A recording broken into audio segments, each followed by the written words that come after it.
I am sure sports. You know me there, from coast to coast representing. I mean, I say this is righteous representing for Omar. You don't know, come get the sports over here from near and far. Boy. Me say I am sure sports, one thing me sure about. When me say sure, that me not doubt. Come get your sports, get it over here. Come subscribe, repost and share. I am sure sports, one thing me sure about. When me say sure, that me not doubt. Come get your sports, get it over here. Come subscribe, repost and share. If me not sure, that me not say it. Know who score, that me not say it. Never know no game play, that me not say it. If me never see no game, me not know who play. For your sports news, better come over here so. For your soccer news, then come over here so. If you don't love sports, still come over here so. For the date done, you are gonna love over here so.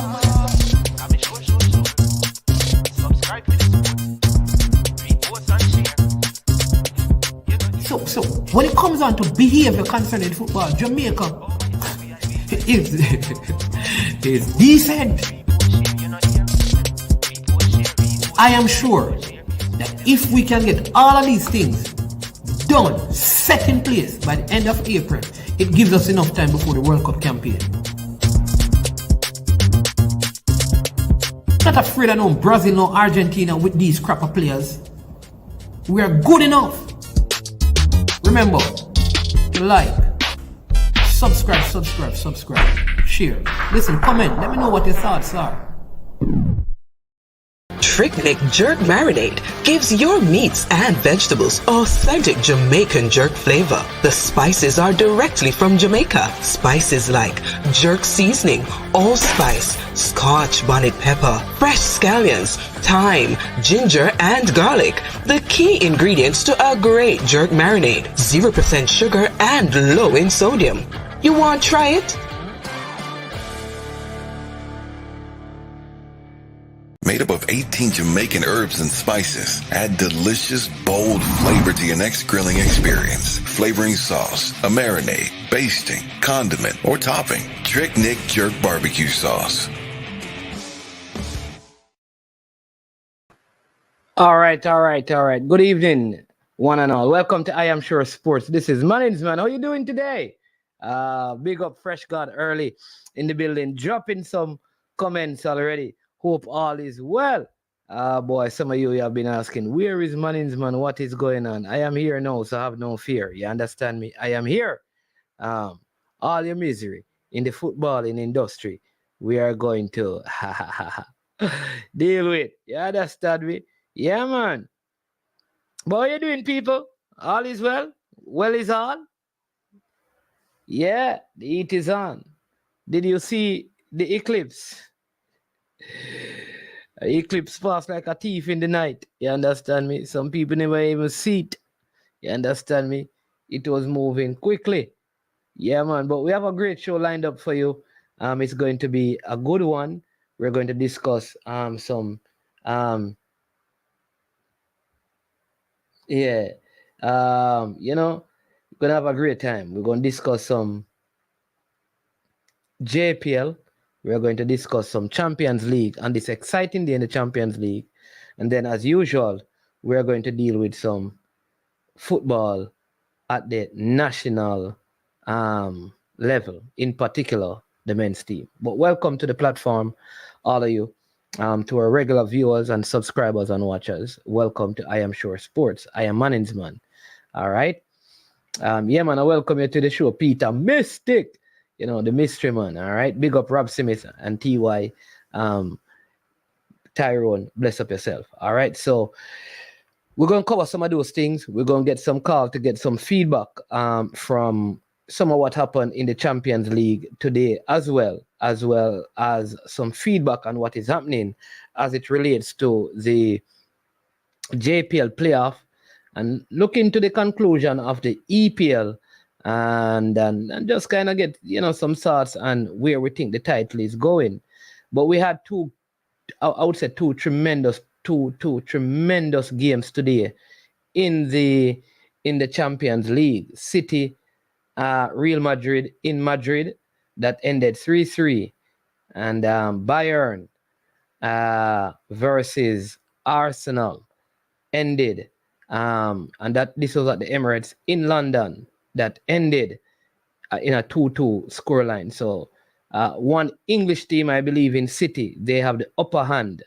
They have the upper hand because they have the away goals going into the second leg, while Arsenal has it all to do because they conceded 2 at home, which means they have to score and try as best to keep a clean sheet in Madrid if they want to have I don't want to say a good chance or the best opportunity of moving on. Big up to the sponsors of this video, Tricknick Catering and Restaurant, and also to Prestige Finance, lending a helping hand when you need it the most. MF, big up some youth up a Priory, Young and Chippy and the rest of the man them up a Civil Heights in Priory. They have a little what they call a night football league that is going on, and that is doing really, really well. And they have the finals over there this Sunday. Yeah, you understand me? Yang Beng and Chippy and the whole of them, man. They big up on themselves, you know, the sponsor for the league. That's a little 5-a-side, 6-a-side league up in Civil Heights. Massive crowd, you know, and they play it on concrete, you know. When I say massive crowd, I mean massive crowd to watch it at nights. You understand me? There's this thing about Jamaica, you know. All across Jamaica, you can find some little leagues going on, and the kind of crowd support that is at some of these games sometimes is way more than what is at some of the JPL games. You understand me? So big up to the organizers and all the youths them who participate in it, and you have the leagues that go down in CLM and in Exchange all across Centre, and you have different leagues, you know, going on. So big up the people them who doing that, you know, keep putting on the league so the youth them can be engaged in some football. We have to talk about that a little bit. Oh yeah, away goals don't count. Yeah. There's no away goals. Yeah, there's no away goals. Sorry, my bad. So it is just 2-2, all to play for in the second leg. You understand me? But let me tell you this, Phil Foden today. The class goal was the Phil Foden goal. I don't know what anybody else want to say, but I really have to stop and talk about that Phil Foden goal. Yes, when I saw the goal by Saka, I said, wow, what a finish. But then I clicked over watch because I was watching both games, and I saw the Phil Foden goal, and that is a classic. That is one of the all-time classic goals in Champions League, people. And I want to tell me if you agree with me. That Phil Foden strike from the top of the box, bro. It was somebody saying Valverde goal. Nah, man, Valverde goal about like brethren. Watch back Phil Foden goal.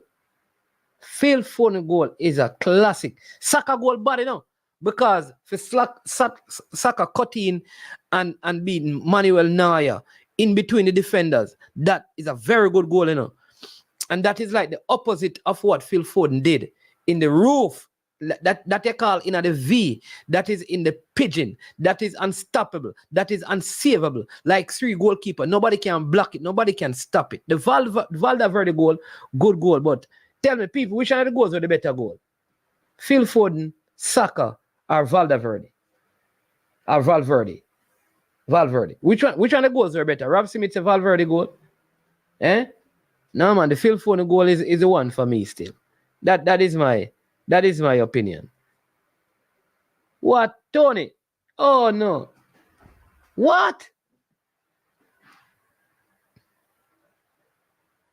Tony, you need to jump on. Tony is our boxer friend from England. I know that he's probably busy. Let me see if I can.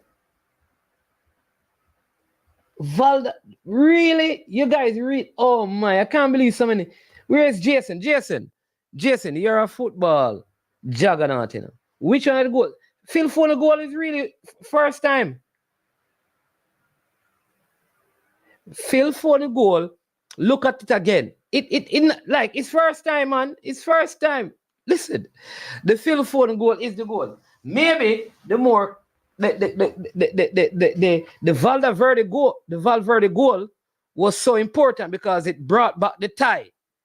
But listen, some bad goal scored that goal, you know, because even Guardiola goal, you know, is a big goal, you know. Yep.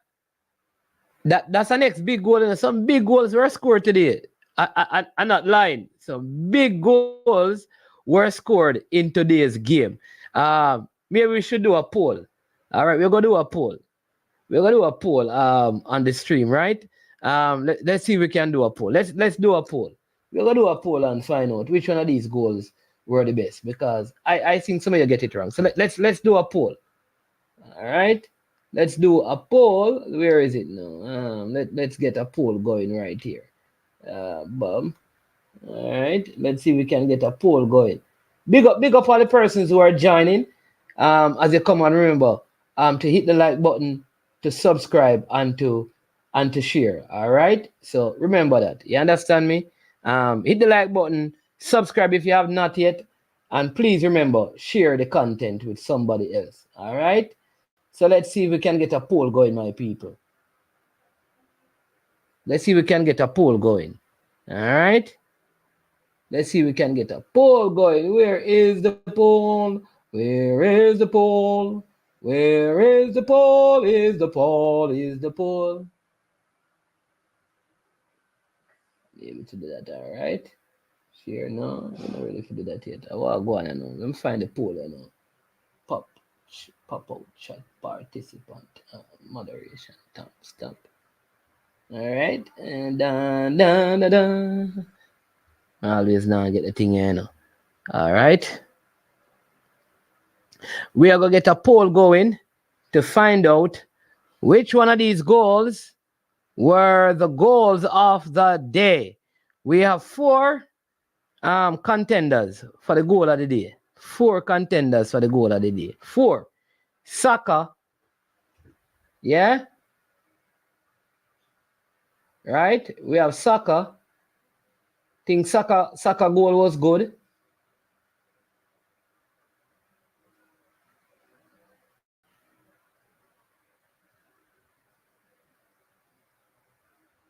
Oh, go on now. I can't find it.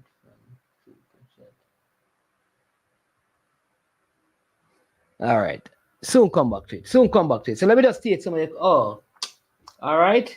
There you go. Start a poll. Bam. All right. Here's a question. Which goal was the best of the day? That is the poll, right? Bam. You have Foden, Saka,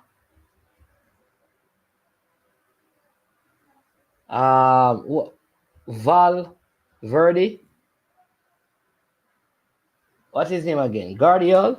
We need to check. Make sure we get the name spelling card. No wrong spelling, you know. You don't know. You have to keep everything classic. So let's get that. And then we're going to have that poll. And I want you to tell me, yes, which one of these goals were the best one?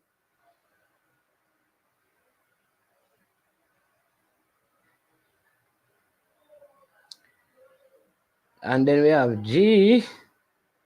GVARDIOL. All right, start poll. Bam, there you go. So there you go. Tell me, people. So there is the poll. Which one of those goals were the goal of the day? All right. Foden took a touch. Foden goal seem saveable. Oh no. Oh no, there's no way. Oh, Bernardo. No, Bernardo goal not in this. Come on, Tony. Bernardo goal not in this. It's not in this. It's not in this. It's not in this. So that is the poll. Go to the poll, make your votes, and then we will then disclose which one got it for the yeah. All right. The other thing. So let me say, all right. I've never seen the match with Foden. All right, so let's get into some other things. So I hear these people talking about the Arsenal game, right? And they're saying that first thing, people are saying that the referee in his post-match interview said that Bayern, listen, don't not do them thing, them man. The referees don't do that, right? Nothing of the sort. All right? That was not a penalty. Go back and watch the play again. The referee, the whistle was not blown. When the goalkeeper passed the ball, the ball was moving. The ball was still moving. It was not a dead ball, and it was a goal kick. So it was not a penalty. It is because people are showing you the replay and slowing it down, you think it's not a penalty.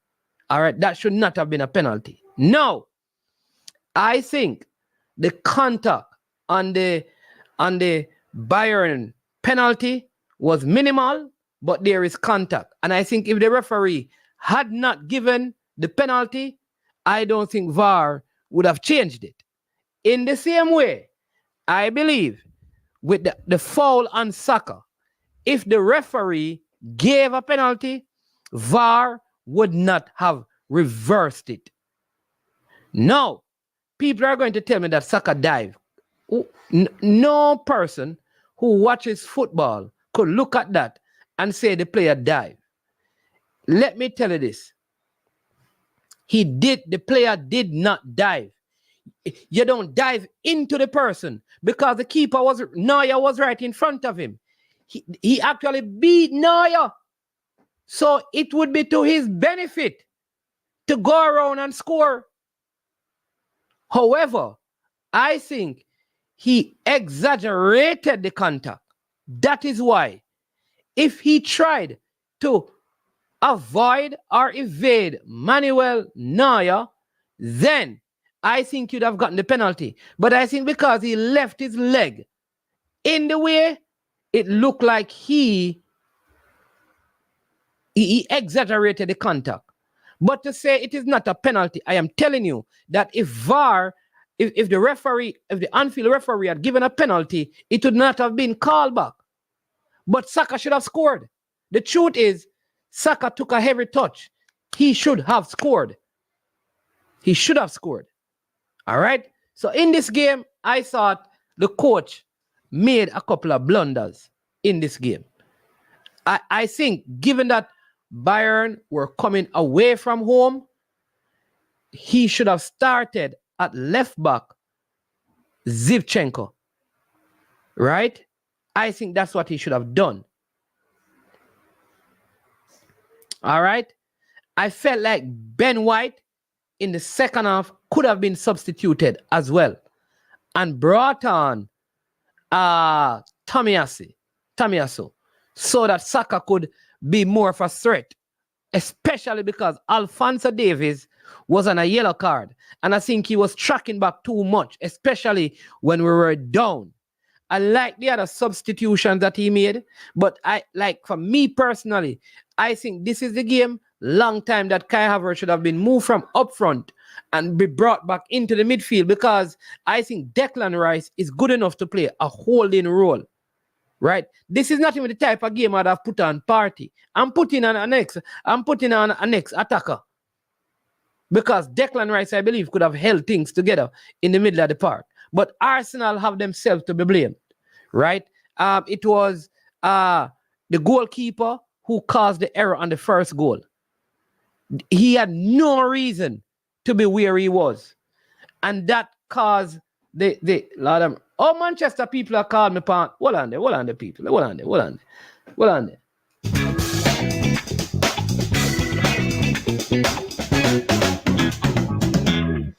Hey, I don't understand something. Hold on there. I saw. More know Manchester people are calling me upon Champions League night. I don't understand what I'm going. Hold on. I try to set up the calling thing. I'm trying to set up the call, right? I soon set up the calling thing. I want to know why the Manchester fans are calling me on a Champions League night.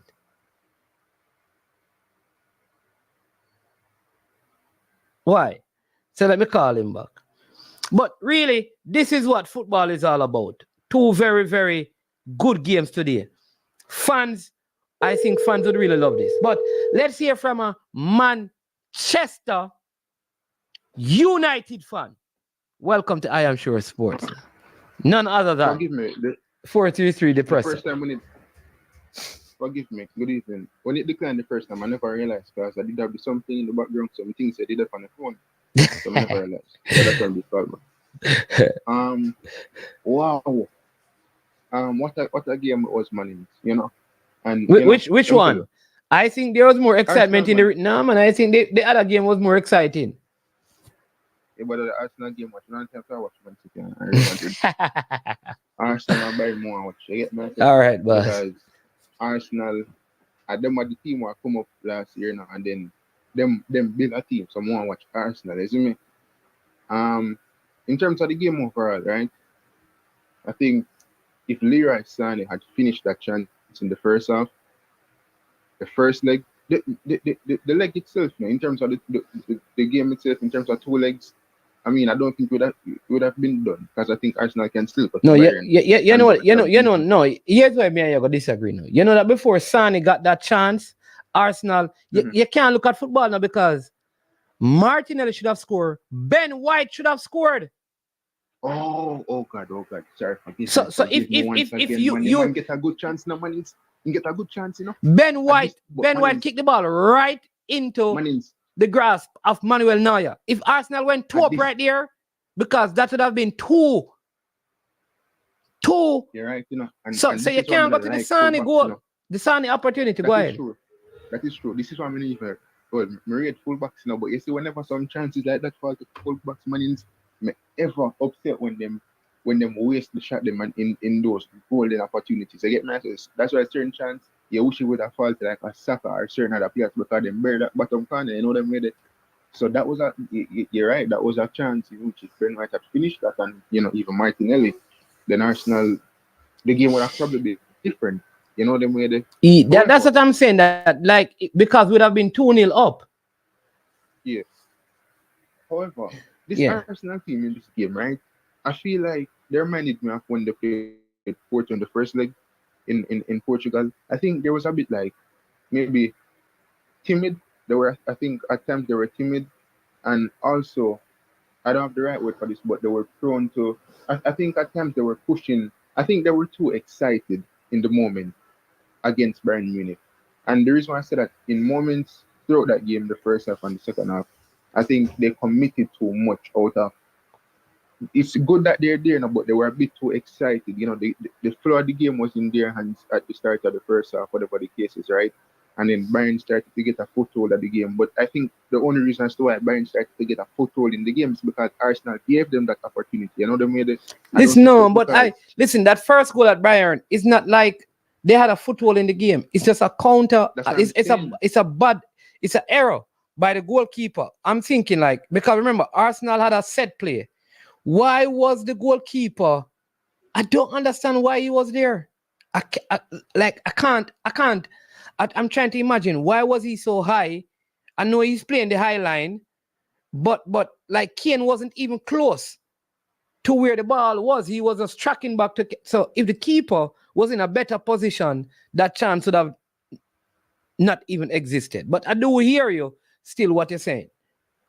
What I mean foothold in the game, I don't mean there were the team that was dominating, but in the first half especially, there were moments in which Arsenal allowed them to really into the game in terms of some of the mistakes that they were creating, and then Bayern took that up as an opportunity. You know what I mean? And I felt if Arsenal, and even the commentators said it, they said that this is not the Arsenal that we've seen across the season in terms of how good they are. You know what I mean? So in terms of interview, I could see where Arsenal were in today, right? But in general, I was thinking that if you guys had beaten them at the Emirates, going down to Bayern, it would have been good for you guys. You'd have like really, my confidence in you guys to go through to the semi-final would have been much higher than what it is now, because I did watch Bayern against Lazio in the second leg down Bayern, and they played exceptionally well. Okay. And with the Bayern fans being down there, I feel like it's going to be an uphill task for you guys to really go down Bayern Munich. Though they won't have Davis at left back because he's out, and Goretzka I think is also out. Well, it's not so much the players that's going to be out. there are players that can come in and probably You maybe think not you have the think so same they have a quality. left back? You think they have a left back that can replace him? That will have the same impact and Goretzka, who had a very good game today. Come on, them people can replace him. All right. Well, it's good to hear from Manchester United fan. Not of the same quality, not of the same quality, you know. But I know that they have players who can play in those positions, so they will, you know, do a job in those positions. But otherwise, Bayern have the quality going forward, and I think that's what's going to make the difference. I think on the day down the Allianz Arena, it is what's going forward that's going to make the difference rather than watching the back end itself. All right. I know Hold on a sec. Hold on a sec. 50-50. I have Tony who is here. Tony, we're able to welcome to the channel again. Always good having you, man. Blessings and greetings to you, man. How you doing? Yeah, man, we're doing well. Were you able to go to the game at the Emirates? No, not today. All right, so talk to us. Listen, because I have a Liverpool. You know, Demo is in here again saying that Bayern were robbed, and he's saying that he said the referee did a post-match interview, which I've never heard about, and said that. And Demo, this is what Demo is saying. I don't know if you heard this 50-50, but I'm going to get Tony's response. Let me put up what Demo is saying. Demo says this. The ref said Arsenal made a kid's mistake, so he never gave a penalty to Bayern. Have you heard any such thing, Tony? I have never heard anything like that. I've seen that quote somewhere else before, but you know what? Referees make errors, and he clearly made two significant errors which cancel each other out. So we live and we learn. We go again next week. Yeah, but what they're saying is that there's a ball, right, that David Raya had. He put it down, the ball was rolling, and he passed it, and then Gabriel picked it up, and they're saying that should have been a penalty. But the ball was moving. So even if it went to VAR, the ball was moving. So you cannot say the ball is back in play if it is a spot kick, and it is not. It is not at a, and you see many times that is called back. If you take a free kick and the ball is even rolling, the referee will call back the play. Yeah, no, I understand what you're saying, and you know, I have to look at that again in isolation. But in all honesty, VAR has been so bad in certain situations. You know, it calls things that it shouldn't do, and then it don't call things when you know, it's just a nightmare situation dealing with VAR week in and week out. You just don't know what to expect. I believe Arsenal have been unfairly treated by VAR, specifically in the Premier League, in the English Premier League. But, you know, it goes, or what goes around comes around. You know, if you lose one, you gain it somewhere else, hopefully. So was that a penalty, you think, on Saka? It looks like a penalty to me. It looks like a surefire penalty. It looks like 100% penalty.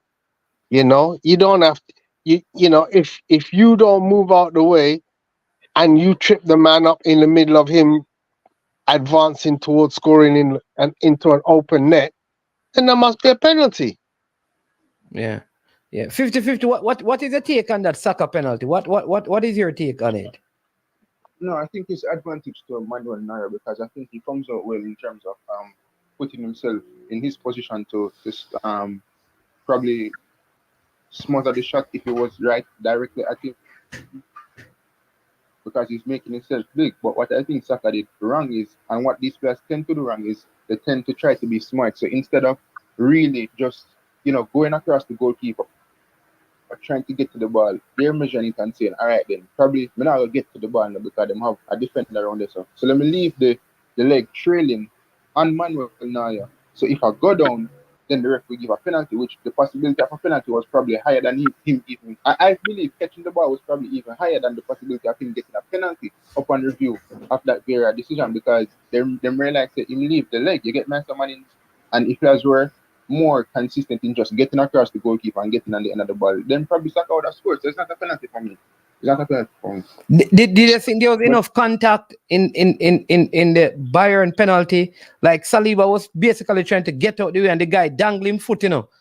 So was that a penalty? Well, that was a penalty. And let me tell you why it was a penalty. It's because of the momentum and Leroy Sané. No, I'm not being unfair. The momentum of Leroy Sané in terms of how he carried that ball in the 18-yard box and the speed that he was. But where he's carrying his ball from has nothing to do with that, you know. What we are talking about is what happened inside the box because that is consequential to the penalty. Yeah, but I don't care about the run. Even if he were running from his own goal, it don't make a difference. But when I know the momentum and the speed in which he was coming at and arriving in the 18-yard box, any contact at that speed he was going at was going to result in a penalty. That's what I'm saying. Okay. Like Aaron and I'm just, even if I'm toe touch you in big toe, yeah, we'll go down. So you said penalty? Yeah. Should Harry Kane have been red carded? Should Harry Kane have been red carded for the elbow in Gabriel's face? Well, I believe so. But therefore, them unfair. Because I see a lot of times here. Well, Premier League and Champions League different enough. But any contact in the face in such manner, then it should result in a red card. And I've seen where they've given it before. But sometimes I feel like some of them referee are biased, Champions League or Premier League. Because I see players do a lot of stuff in terms of putting their hands in the face of players or elbowing them and they get away with it. While some others get red carded, you know what I mean? Yeah. But I don't think the referee was going to give it because he didn't want to throw out the quality of the game, you know, which that none to do not. If a man do something in which it should result in a red card, then he should be sent off. All right. Big up yourself for Series 3. Yeah. The press. When Manchester United play in Europa League? When Manchester United play in Thursday? Yeah, easy yourself, man. Easy yourself, man. Just go and get your team ready. All right, big up yourself. But listen, I have to retort to my man just now because listen, if you describe a trailing leg and you leave a trailing leg, yeah, that's foul play. So you have either the decision of awarding a penalty or you have to book the player for simulation. For simulation, yeah. So I'm saying, if it is that he was simulating, why wasn't he? Because Kai Havertz had one as well, you know. Yeah. Where his leg got tangled in the guy's leg and he fell over. All right. So I don't know. And then I think like Harry Kane deliberately elbowed Gabriel. I don't think it is accidental. I think it is intentional. I don't know if you saw that play. I think he got a yellow card for it. I think what you'll find is that's just basically the dark arts of football. So he got away with one. Yeah. But I mean, what do you think? 2-2 going into the second leg. I mean, let's start, right? Because right now, in terms of the poll, let me just give you the poll result. So far, it has Phil Foden 40%, Valverde 45%, 41 now, Saka at 19%. So the poll is saying that, and this is how many votes? 27 votes. So 41. So they are tied in terms of which one of the goals were the best. But do you think for me it's the Valverde? Because if you look at if you change the angle on the Foden effort, he takes a touch. It's not a first time shot. He takes a shot, a touch, and he's standing literally in front of the goal. He's on the edge of the 18-yard area. Now the Valverde one comes over a host of players, and he strikes it straight. Yeah. For me, there's far more technique involved in that. Far more technique. To hit a ball coming over 20 yards from the wing or 15 yards from the wing, whatever the distance it travels, and then to hit that straight and true into the bottom corner. Come on. So do you think Arsenal can get a result in Munich and put them in the semis? Absolutely. You know, the Tinkerman is going to do what he needs to do. He's going to look at this game. He's going to make adjustments for the game on Saturday against Aston Villa, because we still need to win that. That's the most important game next. And then he does what he does over there. Now that becomes an interesting game, because you named two players that won't be available, but I think the more important player is Gnabry. Oh, you're right, because he pulled up as well, and he's just coming back from injury. Correct. Yeah, and came off. Yeah. So you know what would happen though? That both players who play on that side would be absent, which is Gnabry and Davis. Because both of them played on that side, and he was doing a lot of, after Tinker got a yellow card, he was doing a lot of trap back to double team Saka. Gnabry. So yeah, I mean, if they've got players recover in time, that's a very If they have missing players, that could have a huge impact on the way the game goes going forward. Got a feeling that somehow they patch some of them up, but clearly Gnabry was rushed back from injury to play tonight, so he probably won't be back for next week. Yeah, you know what? That's a good. I didn't even think about that. That's a good call right there. But I felt like I understand Arteta's decision to start Jakob Kiwior. I didn't have a problem with it. I didn't have a problem with it. But you can see that in a game like this, the pace was going to be a problem. I could tell that the pace was going to be a problem for him. And because of how Bayern plays on the wings, it would have been very difficult for him in possession. He would not have a lot of time on the ball. So that like, even the pass that Gabriel made, I think if Zinchenko was in the same position, he would have gotten that ball. I think Jakob just made a very Zinchenko is even slower than Kiwior. Really? I don't. Yeah, he's not fast. Zinchenko is not fast. In a game like that with fast wingers, Zinchenko would be a liability.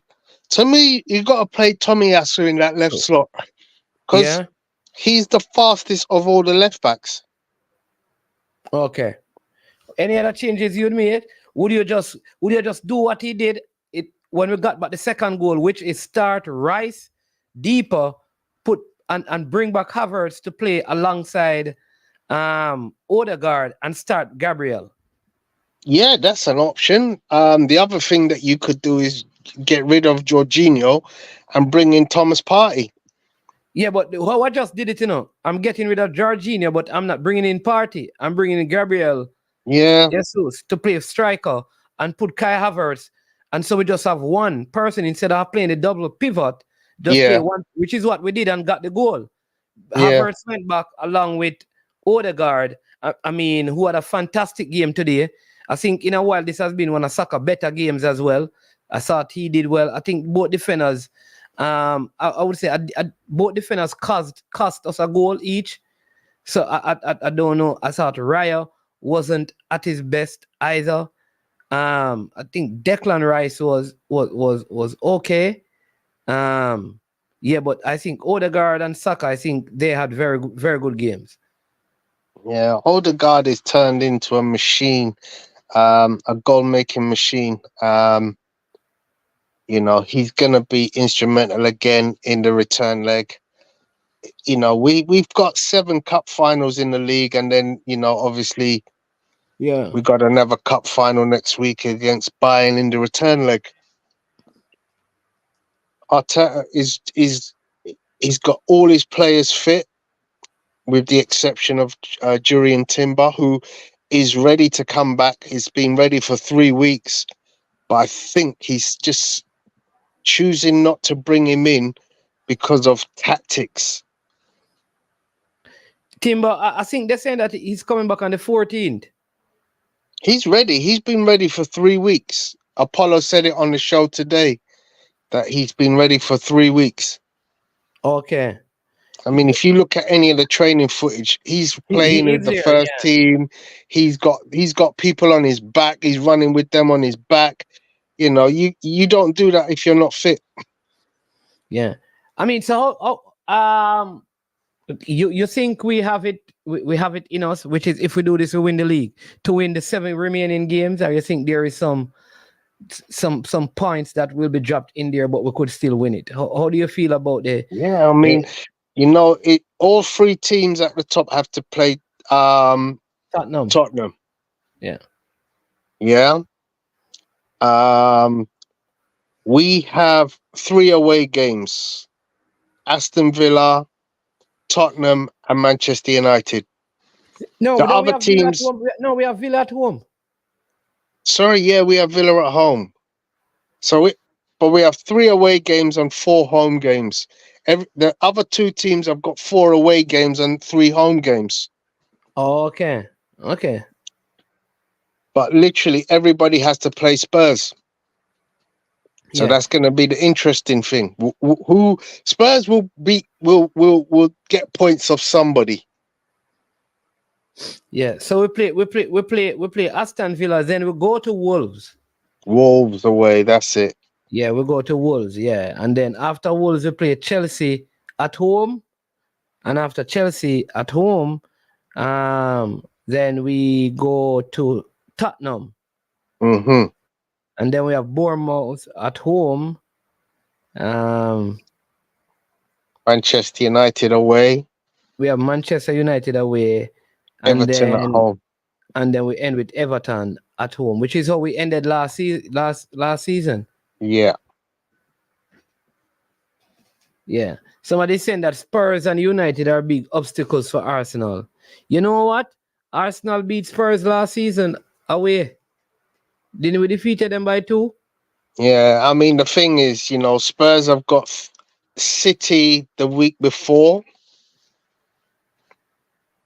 So yeah, they need to hold on to that 4th place. So they're going to be trying really hard to get as many points from as many games. I think that is why it is important that we beat Villa, because we beat Villa. Yeah, it puts Spurs in a better position going into those games. If they can win this weekend, that means that there will be now like 3 points clear of Villa. Yeah, that's right. Yeah, but it's interesting. Interesting times ahead. Yeah, like I like how the team was managed, because I feel like we can make some rotation even for the Villa game and still be strong. Like I think like Party could start, and Tomiyasu could start, and Zivchenko could start, and Gabriel Jesus could start, because they didn't start, and Trossard could start, and then you'd still have a good team out there. You rest some of the players for the Munich game anyways, and you like I think we have I like the squad now better than it was last year, that we are on both fronts, and then we can manage, I think, to rest. Absolutely. I think the only player we can't rest is Odegaard. But we up in that game by 3. Right, yeah. We could pull him out and bring on Fabio Vieira, who came in the last game and really did a lot of running when he came on, and did a lot of pressing. So, you know, everyone is chomping at the bits at this time of the season as well, which I think is a good thing. Yeah, I agree. Yeah, but you know what I want to ask you? I was listening to this. He has a son who is a boxer. He was on Talk Sport. He has a son who is a boxer, and he has a nephew that is a boxer. Yeah, Chris Eubank Senior. Yeah, Eubank Senior. Yeah. All right, so he and Simon Jordan were at it, you know, because I think they want his son to change his way to fight in a different weight class, and he's saying that would kill him. That's like not good for him. That is not the fight. He's saying that the guy should be looking to fight his nephew,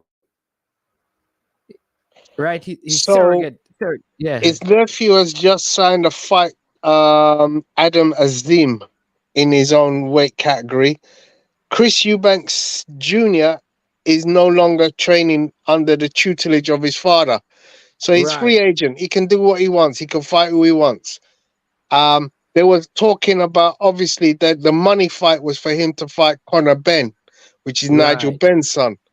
But Right. that Yeah. can't And he's happen. saying that, yeah, because he's saying that he doesn't, he's saying that Bent, the senior Bent, just want the fight to happen because Eubanks beat Bent. And Yeah. he wants like his son to come and beat his son. So that is why he's Yeah, it's box office money here in the UK if they make that, because it's two legendary names in the fight game. But yeah, it's got problems matching it because Conor Ben is currently under investigation for use of clomiphene, which is a performance enhancing drug. drugs, yeah. Yeah, he's under investigation. Yeah, because I know, you know, the boxing thing. We have CC. Where are you? We have to see your face, you know. We can, yeah. We have CC here. CC, I mean, welcome to the show. Good afternoon. Talk to us. What about what is your take? You're a Chelsea fan. I know you enjoy watching Arsenal today. So talk to me. How good were Arsenal today?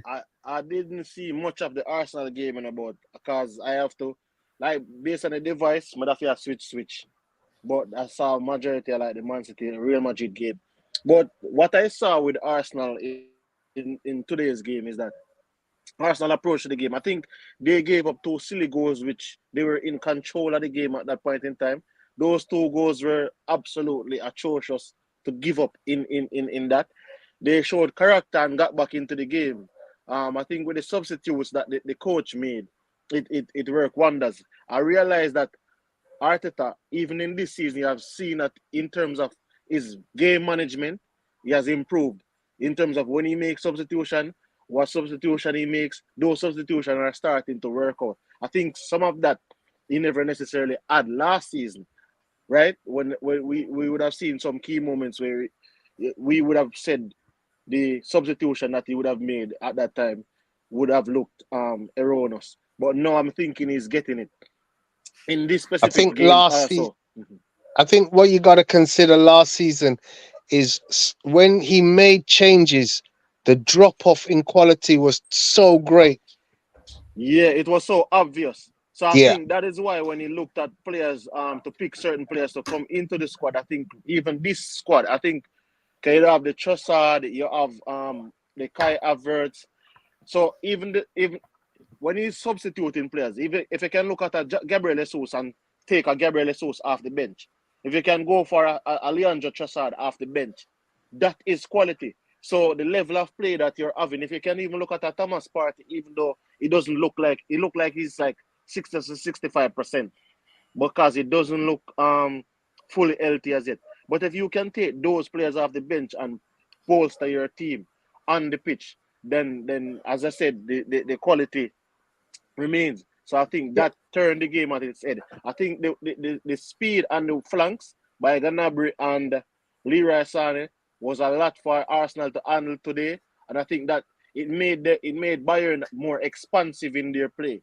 So I think that pressured Arsenal a bit.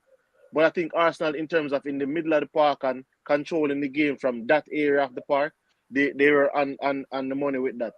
Even the clear-cut opportunity that fell to a Ben White, you would probably want that to fall to a Gabriel Martinelli or one of your players in the forward line.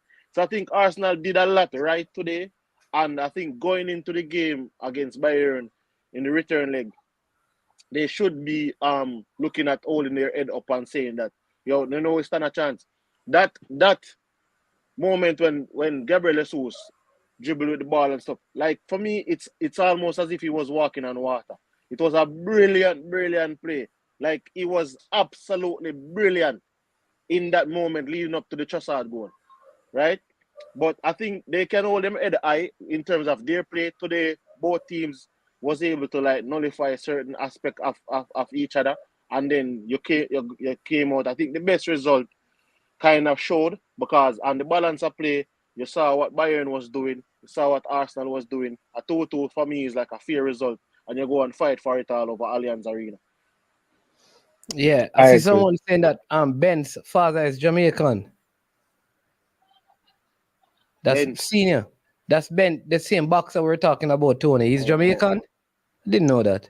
No, I don't think Nigel Benn is Jamaican. I'd have to look that up. Yeah. See, what about the City It was game? it was a big argument with Simon. The man said, Simon, you're a journalist. Are people getting offended now when you're calling them? You're a journalist. You paid me to come on that interview, so you're a journalist. Yeah. But the Man City game now, the Man City and Real Madrid game, I think Real Madrid doesn't have much to tweak because I think people don't realize Real Madrid don't have an out-and-out striker of quality. Jose Lu is not much quality, so you don't necessarily see him in these big games. They started him on the bench. I think Vinicius was the one playing point in terms of if playing in the number 9 role. But Vinicius will drift wide. So I think in terms of what Real Madrid has to offer going forward, is just for them to be a little bit more clinical in their opportunities. I think Man City always has goals to give up in them. They are brilliant, so they will create their opportunities and they will find a way, if not more often than so, to break it down and try to score a goal. But if you realize the goals that Man City scored, what we can say is that they weren't necessarily defensive errors. Except I think the first goal in which they kind of slice and dice, but the next 2 goals that they scored, they weren't defensive errors in the way where you would say that Real Madrid basically. Yeah, the Gravedial goal was Chouameni didn't close him down, man. Yeah, but remember, I think he didn't know that he was going to kick it, so he never closed him down. Chouameni is not a defender. Yeah, but he was supposed to close down the person, but I think because of the position that guy playing, you don't expect him to kick. So I think he kind of gave him the room to kind of do that, which kind of caught him out still. Yeah, like you don't expect a goal like that from a Vardy. So expect, But as I said, but we have since let me just introduce our guest, because we have a guest who got a penalty that he should not have gotten on Sunday, and now he's saying that we should not have gotten a penalty that we probably should have gotten today. But I'm going to let you finish, and then I'll let this Liverpool fan come and talk about how did that tackle by Wan-Bissaka a penalty. Hold on, I'm not gonna stay long. So just big up to the panelists, big up to the comment section. I don't want to stay long, so I make it go back to CC and stuff. I just wanted because I'm not get into this penalty for Liverpool and no penalty for Liverpool because obviously man, you can see it's clear as day that it's a penalty. So I don't you just want to start a banter. You just want to start a banter. I'm not having the banter, man. No, just one question, please. You really said that the Wan-Bissaka challenge, that was a penalty and it is clear as day, Dimo? Yeah, why is it a debate? Let me not understand why is this a debate. Continue. I rest my case. Hold on. I rest my case. People to come out and lambast Wan-Bissaka for this dunce tackle that he made instead of coming out and talking about it's not a penalty. The man made a dunce tackle. Harvey Elliott obviously initiated more of the contact, but he had no right to jump over the man. Why would he jump over him? Him no need to jump over him. Him obviously I gotta take the contact. And it's a clear penalty. I am shocked that this is such a big deal. People are saying, oh, there was no contact, and there's a video showing that there was. Of course there was contact. He wouldn't have gone down if there was no contact, boss. Really, Dimo? Really, people don't go down? Wrap up in the man tie. Dimo. In that specific case, man, that case. Let me ask you. You watched the Arsenal game with Tariq Lamptey and Gabriel Jesus. Was that a penalty? When he win the ball? No, when Gabriel Jesus was fouled by Lamptey and Arsenal got the penalty in the Brighton game. Yeah, but he got some of the ball, no? That's the same game, right? Yeah. Against Brighton. Was that a penalty? Do you agree that was a penalty? Yeah, in this day and age, them are gonna give that. Even though he won the ball, him still get some of the man. Okay. But I no want to talk about this Man U. That was a you want to talk about Jermaine Blackwood? Oh my gosh, man is mad. I just wanted to gauge the temperature of Arsenal fans after this result.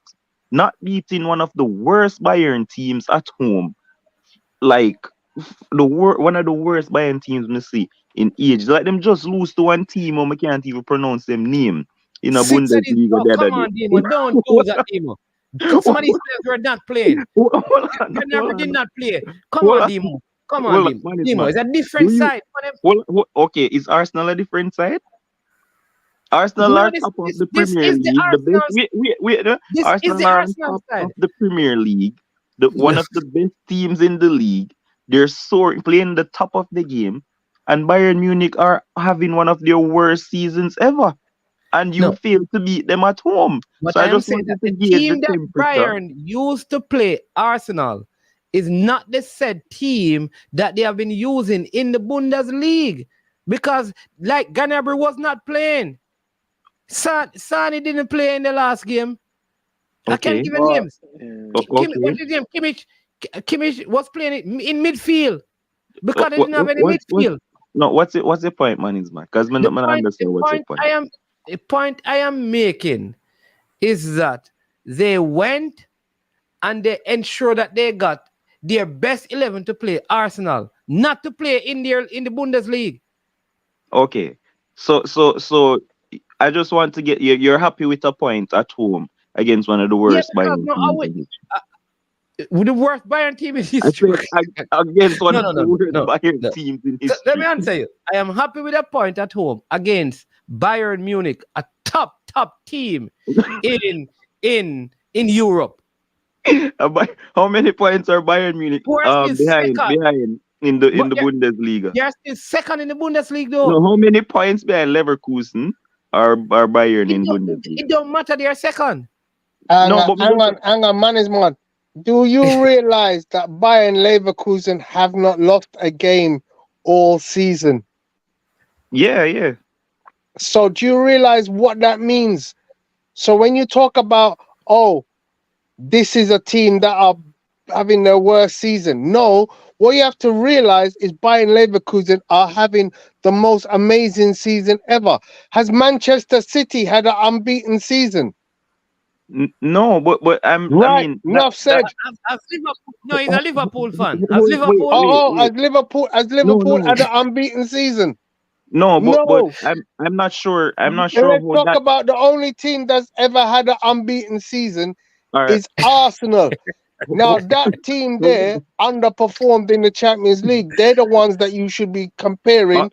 I'm not to sure. Bayern Leverkusen. Sir, I am not sure how that affects Bayern Munich losing to a team that I can't pronounce, and how it affects Bayern Munich losing to Bochum and those teams. That Leverkusen doing that does not affect Bayern losing, boss. That's my point. So they're losing games. But Liverpool don't beat me.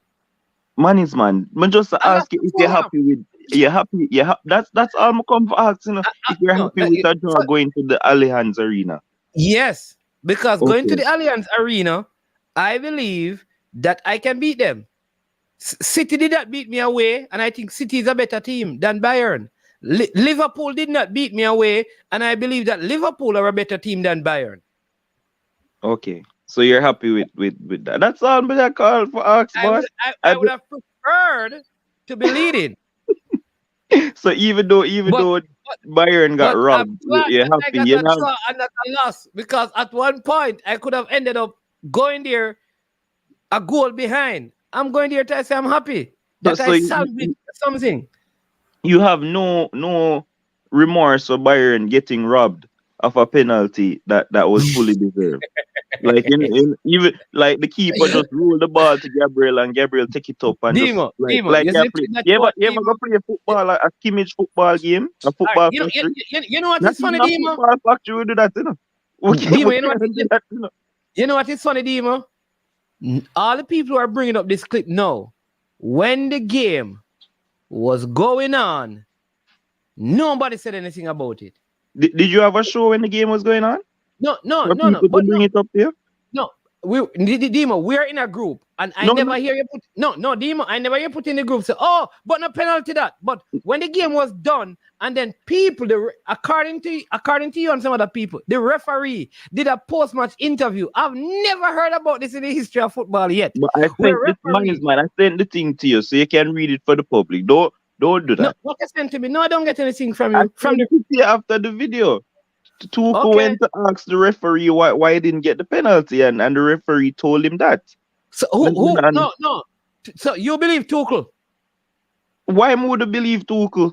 Why would you believe him? Because he came out in the public and said it. So if the referee, if it's a lie, the referee will come out and say a lie. The referee made a huge mistake. There was a penalty for handball. That's what Tuchel said. He said, I know it was a crazy situation. They put the ball down, he whistles, and the defender takes the ball with his hand. What makes us really angry is the explanation on the pitch. Here's what he said. Yes. Because he did not talk to Tuchel. He said, Tuchel is saying, he told our players it was a kid's mistake. Okay. Demo, a whole part time, me used to come off a field and tell people, say, referee say so, and so. And then so referee say. First thing, the man speaks Swedish, and then speaks German. You don't believe this. So, boss, okay. So he accurately described what happened, right? So you saw that what happened. So Tuchel accurately described what happened, but then he just got to lie about the party.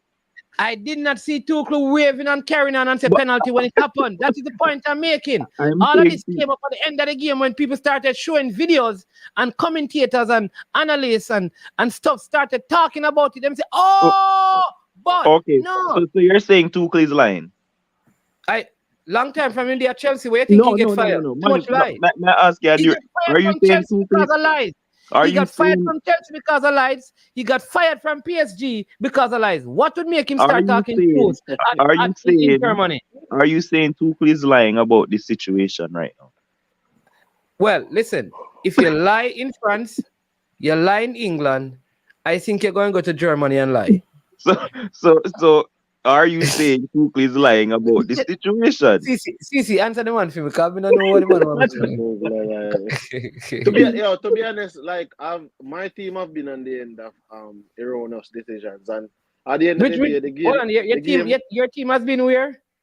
On the end of erroneous decisions by a referee. Which team are you talking about? Chelsea? Yeah, man, Chelsea. No, what wrong with Sheffield game now and you know? What Sheffield do you?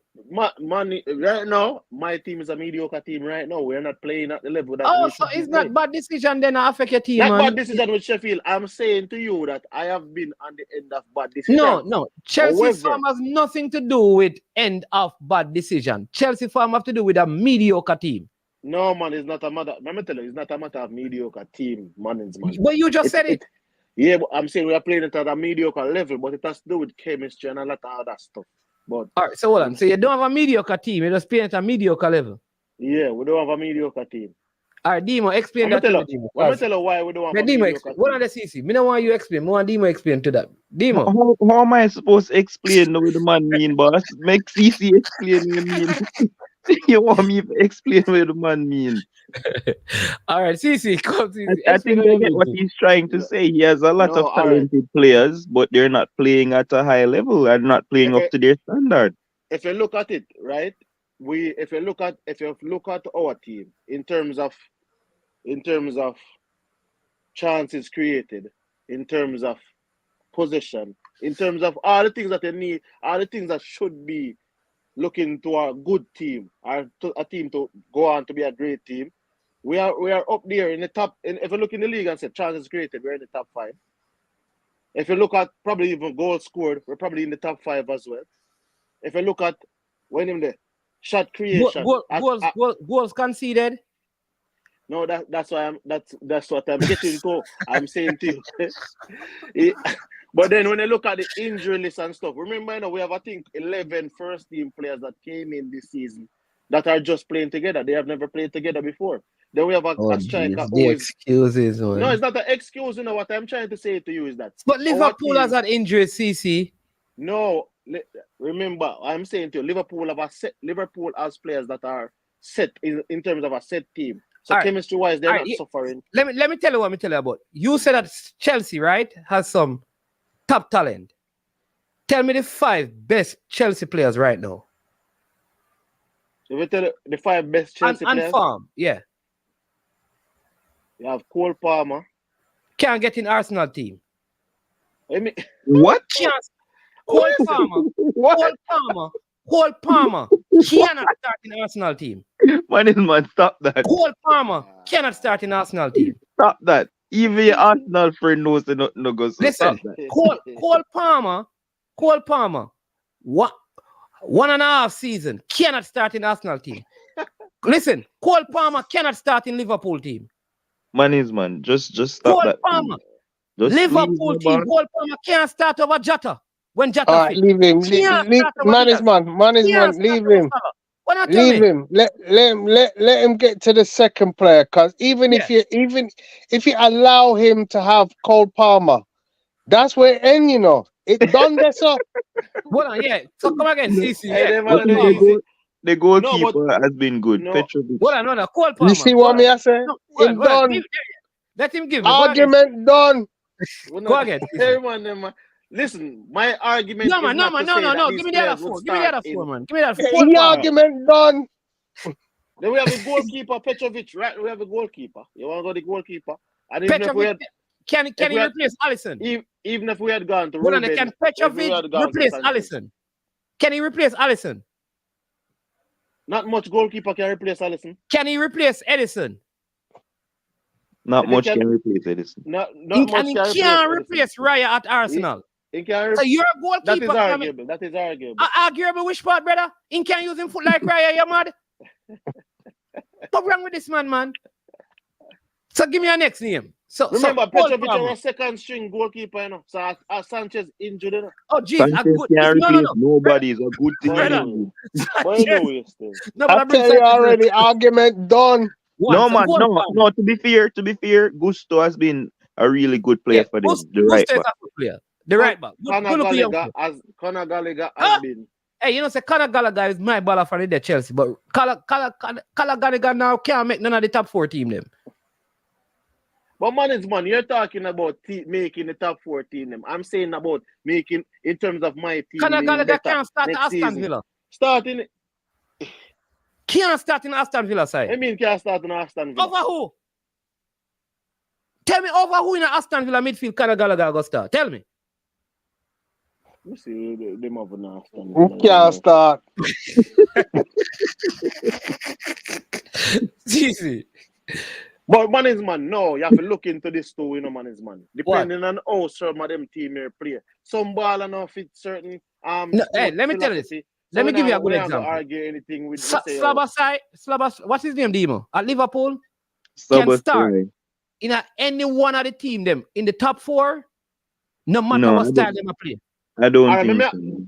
I don't. Listen, Odegaard can start in a City team, Manchester United, Liverpool, Aston Villa, no matter the style. Listen this. It's the Chelsea players, some of the players that we have at Chelsea, right? Some of them are them in them 3rd season at top flight football. So you go look for some of these players are in their 3rd season at top flight football. Some are sliding in them 3rd season. So if you look into if you're going who in them 3rd season at Chelsea? I'm saying to you, some of these players. Who? All right, Nicholas Jackson is probably I think he's in his 3rd season in top flight football. When him the Cole Palmer just barely in his 2nd season at top flight football.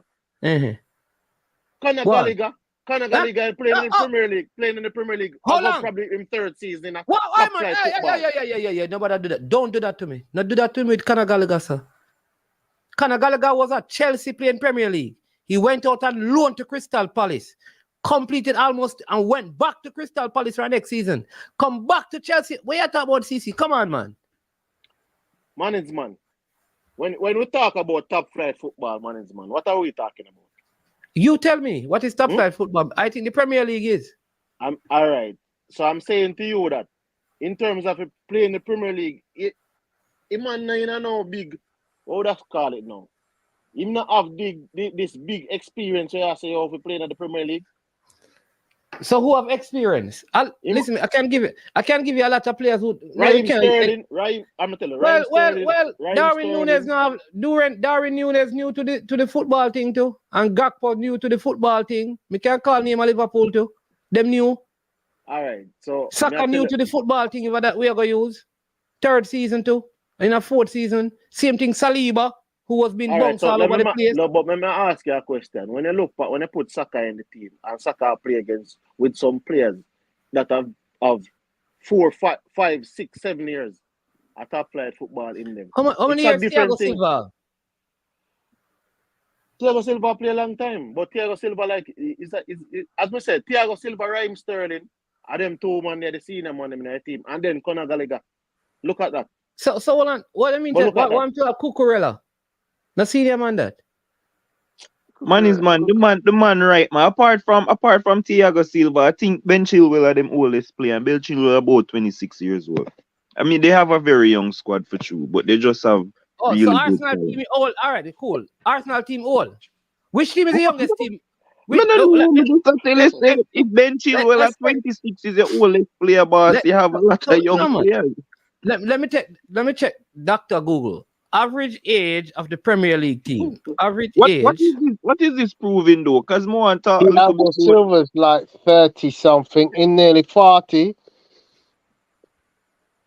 Yeah, and apart from him, Ben Chilwell is their oldest player. That's what I'm saying. Why, Dima? Make a next point. Let me help CC. No, CC was saying. I just wanted to know what was this Chelsea point about? Like, where they lead to? No, man. Listen, Chelsea are the second youngest team in the league, but anyway. No, they're not. They're not. Yeah, Burnley have the youngest team. Chelsea have the second youngest, and then Arsenal. If you take out them two, Burnley, Chelsea, then Arsenal. If you take out the two man, them CC, you have to be careful where you look at, CC. Because sometimes it depends on where you look at, Because you have other side, like transfer market, have it different. So not just Google on the first one where you see a call out, So what transfer market have? I'm still not sure where this approved. Anyways, but anyway, make a point. It's not going to prove a point. What I'm trying to say is that Chelsea team right now is a team that you probably can judge them next season. This season, in terms of the money we spend, is the reason why people are judging us at a certain level, which is fine, which is fair criticism. You spend $1 billion or up towards the money. They spend over $1 billion over the past 2 seasons for so many players. You should be competing for something at some point in time. We went to a final, and now we're possibly going to the FA Cup final. So it's not like say our season has been wasted. But in terms of the money that we have spent, we should be looking better in some games. The thing is, last 3 games we score 8 goals, we concede 7. Those are the things that we need to work on. I think the back line, we need to work on who we are playing in the back line. I think Thiago Silva struggles in the back 4 right now because the whole pace and image and everything. You can see my experience and everything, but right now, we have to probably look for phase out of Thiago Silva. Because of the experience, we can't necessarily move on from him. So we have a lot of issues where we have to go work out in the summer. And then next season going forward, we'll look at it. We said Nottingham Forest, we buy up a lot of players one time, and buying a lot of players to fix issues is a small club mentality, which at Chelsea we're not supposed to try bring that type of mentality there. Just buy the right players then to fit in there. But then we have managerial changes and everything there. As I'm saying though, in terms of performances, I wouldn't say we have like the worst performance ever. But I can see the naivety in the squad. The naivety in even how we play and approach a game. Because games that we are leading 2-0 and those type of games and we are drawing those games, or some games we end up lose. I think you can see all of that. But I mean, next season we see what this squad can offer in terms of maturity. And then all right. Yeah. All right, Demo. Yeah. So I just wanted to say like I said earlier, I just wanted to gauge if you were happy with a point to one of the worst Bayern teams in history playing at home. Were you happy with a point at United on Sunday? They keep on stop me when I try to move forward. Right, all right, sorry. Go ahead, move forward. You said you were happy, and that's fine. You played at home against one of the worst Bayern teams. But on the City side, you keep adding the worst Bayern team to your thing. But I thought City would have been the happier of the two, seeing that they went away and they got a point there. Against one of the worst Real Madrid team ever. Definitely not. Definitely not. Real Madrid added Jude Bellingham and they're doing wonders. But anyway, the thing is though, if you watch a City game, I just don't want to know if anybody see if Haaland played today. Because I have been telling people about this and it seemed like everybody finding out about Erling Haaland now. Like, if this guy does not score a goal, he is anonymous. The only time I see him when the referee slap him in the face by accident, you know? Yeah, Like, but me never Demo, even remember so the man which a play. which one- He was which are these problems? Hold on, Demo. I'm going to let you finish. Let Mm. me ask you this. Which one of these problems you'd have? A Yeah. person who scores a goal, but then when he's not scoring, he's anonymous, like you said. Or a person who is not anonymous, but he doesn't score the goal, like Darwin Nunez. Which one would you prefer? I don't want any of them, but give me Bobby Firmino. More Bobby Firmino. That's what I want.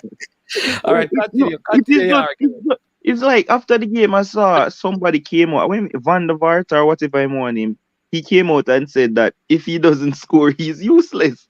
I mean, like, wait, just a couple weeks ago, I think I heard Robbie Keane come out and say something similar. And I'm like, everybody is starting to figure out this guy. I was one of the first persons who came on, I don't even say it on here, and said, Erling Haaland to me, I don't rate him. He's just a watered down Lukaku. Like, me just don't rate the man, brother. The man is a tapping merchant. He does not hold up the ball well. He's not bringing people in a play well. He doesn't even pass the ball all that well, right? But he's an extremely good finisher. Well, he's an excellent finisher, not just good. And he might go score your goals, which every team wants, obviously. But his overall game as a footballer, he's horrendous, brother. And it just, I'm glad say people are come over and see the light. They might come over and see the light now. Like you want a ball playing striker. No, but that's just my preference. That's why, like, for me, Harry Kane, even Ivan Tony, any one of them man they may have over Erling Haaland. I'm not even a joke. No, but I'm gonna tell you. Where do you rank Darwin Nunez? He's a scrub, bro. I told you I don't rate Darwin Nunez. So Why? is he better than Erling? Him Haaland better than him in terms of finishing. Probably Nunez have more to him game as a forward. What about Isaac at Newcastle? I'm having Isaac over him any day of the week. Just from a personal point of view. Obviously, Klopper go want Haaland because he's going to finish off the chances at a ridiculous rate. But me, brother, me hate watch forwards like that. Like, honestly, me can't. Like, Haaland was completely miss it. Me literally only see him when the referee hand slap him in the face. But Skilacci was like that for Italy, Them man just always in the position to score. You don't really see a lot of them. Isn't that what you want a striker to do, though? Just turn up at the right place and score? I'm talking from a personal preference in a boss. I don't want that, brother. Yeah, but let me tell you what. All right, so Dimo, let me ask you this, because you're asking me if I'm satisfied with getting a point from the worst Bayern Munich side in the history of Bayern Munich. Yeah. Are you satisfied with getting a point from one of the worst Manchester United team in the history of Man United? What? No, why am I satisfied? I feel like I lose. That was horrible. And that's the difference between me and you, boss. I feel like I lost that game, brother. Like, if that's the difference. You feel happy? I cannot feel happy with that, brother. I feel like I lose. Like, I definitely feel like I give you 3 points. And yeah, I can't believe. Like, we have not beaten that bum team for 3 games this season. It's ridiculous, One of our so-called best seasons. Who are the teams you haven't beaten? Because there are a couple of teams you haven't beaten this season. Because you haven't beaten Arsenal this season. Any of the top what? You haven't beat City this season. We not beat nobody. I think we beat Chelsea, but Chelsea not in the top. You haven't beat Tottenham this season. No, we have them to play again. Actually, we did beat Tottenham because we were robbed. But anyway, that's a different story. Yo, no love talk about top 6. Listen, it is big 6 until some other club can come override what we have done. As a matter of fact, if Tottenham is in the big 6, how is it that Chelsea, who have won multiple Champions League titles, not just won the league, but multiple titles in Europe? Not even Champions League only. Anytime we go in Europe, any competition, we not participate, we win. So, I say, until when people come here, this argument, how much games they win against the top 6? Yes, Chelsea is not in the top 6. That is obvious. But how much of them team in the top 6 beat Chelsea? How much of them? City beat you. No, City sir. beat who? City Not no beat once. Chelsea. Not Not once. once. Only team beat me is Liverpool. The Oh, only you have team in the top Arsenal. 6 that beat Chelsea me have is Arsenal to Liverpool. play again, right? Yeah, we have Yeah, man. Arsenal Yeah. to play Yes, again. man. I love it. I love it. So I'm I saying love to you it. that the only team Oh, so in that Demo, so you're top hoping 6. that you're hoping that Chelsea help you. Oh, that is what you. Oh, I Oh, see. Man U beat me too. Man U Oh. beat me and we beat them. Man U beat we and we beat them. But outside of that, the thing, Man U beat and we beat them. That are 3 points. Yeah, but I can say no team in the top 6. Who in the top 4 teams? Chelsea don't beat me. Tottenham don't beat me. Liverpool don't beat me. City don't beat me. Again, United we don't were beat me. robbed against Arsenal as well, so we Oh, can't you even were put rob and I them. give Hey, us that's too much 3-1. That's too much I rob. give We us are going. 3-1. I give us 3-1. Oh, that was rob. What? Yeah, Man U beat When me first Odegaard time. play basketball in the penalty box, and we never get I the beat us penalty? 3-1. Like what? How can I rob you when it's But final score 3-1? Let me not even go back over these things because them things are irritating. Because you know that was a clear penalty that we didn't get. It's fine. And then Trent kick with the ball on the post when we should have win the ball in the last minute of the game. So you believe you're winning the title? I already said that, man. Okay. I mean, every time when I'm I carry them team, but as I said, like that is the next point to me. I tell you, say, yo, some teams that we should have dismissed. Some could DB team down at the bottom of the table, like them team that creep up and take up some points, but with like sometimes you have to wonder what is going on. Like the team, Man City can't run over we 4-4 the first time. Every time them score, we score 1-1 the next game. Arsenal will draw 2-2 with, which we should have won that game, and we make Arsenal come back into the game. I think something that beat you up. Something that took me to the cleaners. Liverpool took us to the cleaners. We can't even argue that. They took us to the cleaners. Demolished us. When in it, Tottenham, we took Tottenham to the cleaners. Right? We took them to the cleaners. Aston Villa, we draped them up. We draped up Aston Villa. And then Man U did beat you, and we hold them a beat, and we give them back the beating. So when me I look on the team them down at the bottom of the table, we are scrape off points off of Chelsea. Like this is why I'm saying that our team is just playing at a mediocre level, but it's not a mediocre team. We have taken more points off of the top 6 than Arsenal, than Liverpool. Huh? We have taken more points from the top 6 than Arsenal. Arsenal. Arsenal take more than Liverpool. Than I think Tottenham too. Than Liverpool, than Tottenham. No put Arsenal in the conversation, the boss. How much points Arsenal have from the top 4? Them take top 6. Them have what? 12 points? Which 12 points? We're taking 8 from Liverpool and Man City alone. Liverpool and Man City alone. Alone. 8. We get 1 from Liverpool, 1 from Arsenal. Yeah, we got 6 from Aston Villa. Brighton. We're just thinking Brighton. Yeah, I think we get 6 from Aston Villa. You know, we're supposed to beat Aston Villa twice. You know, if I'm not mistaken. Oh? We beat Aston Villa. Hey, Cece. Marlon say Chelsea level is small. I know we team. have at least 9 points. Hey, Dima, I know you have to run, but Dima, more you talk to me about me so one of the man them have a Lawrence issue. You're not seeing well one of the cricketers. Huh? One of the cricketers having some eye problems. I have no idea. I don't know anything about that. I mean, it's a Banner not playing, him go overseas. I'm like, what really are going with the cricket, Dima? But this is not a cricket show, but as far as I know, Jermaine Blackwood has a contract to play in England. Okay. So I heard the coach coming out and saying that he was dropped. So my thing is, this contract was about a week and a half ago that Jermaine Blackwood was supposed to go to England.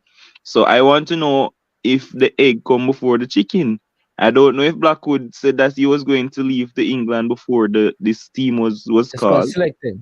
Yeah, or is him tell him say him now get selected so him go. But this team came out yesterday. Yesterday announced the team or day before. But this contract in England was like a week and a half ago. So I don't know what's happening there. All right. Yeah, Subana, I hear that he's having some issues with him eye for true. I don't know what is what, brother. We can ask him, brother, because my cricket season soon start and I play with his brother. His brother is on my team, so we can ask him. Actually, Blackwood brother on my team too. So I have both Banner brother and Blackwood brother play for my team. Bruce Okay. Blackwood and Banner brother. So I'll ask them. Final two are going, man. All right, Yeah. Liverpool for the Premier League title and Europa League. Oh, by the way, if you remember you're leading the table, you know, so if you battle this, just remember say you choke. No. Remember we're tied. All I want to know is that we're tied on points. But yeah, you look but like a Liverpool out for two. you have what? 10 goal difference or 9? 9. Is it 9? 9. That is like a whole point in a boss. So you can't say I lead me by a point, you know. No, man. I have a better goal difference than you. Plus 9 goal difference. So if I battle it, having the same amount of points as you, if you must also say, if from here, if you don't win it, you also battle it. Because we have the same amount of points. Yeah, but Liverpool in the battle it for 2, man. Because they not drop 2 points. They were leading by 2 points going into the weekend. And I catch you back now. I tie with you now. They were leading by 5 points. Who was leading by 5 points? Liverpool. When? At the start of the year, you're leading by 5 points. Leading by 5 points when people never play the same amount of games? Oh, you remember last year you tell me that? You remember you tell me that? That's how I battle it. When me tell you, but we play 2 more games. They said that no matter you battle in the league.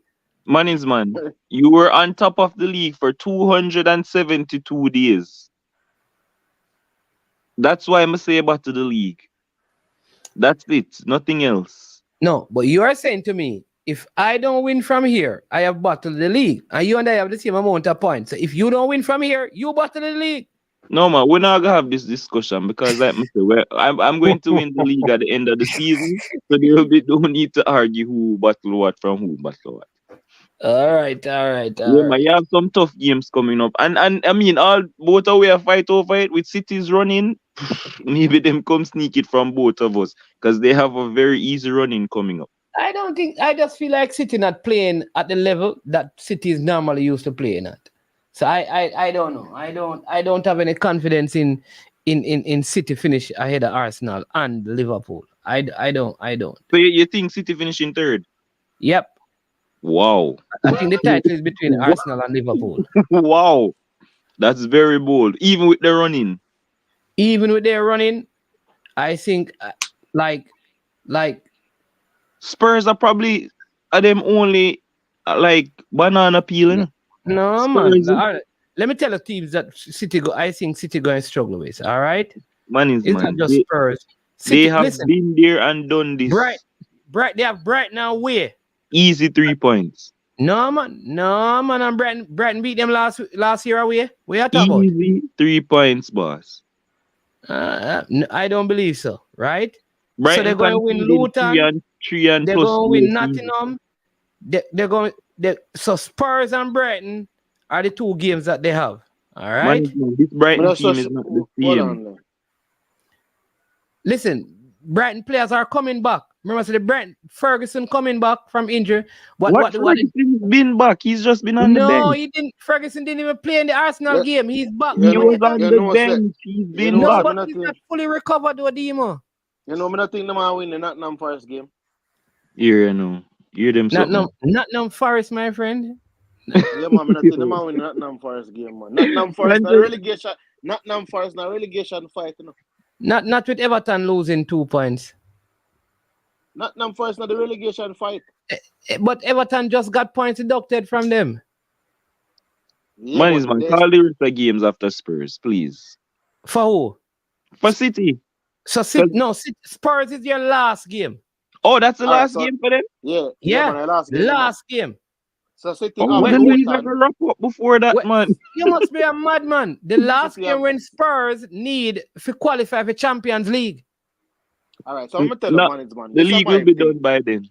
I think City beat them. Gonna beat Luton.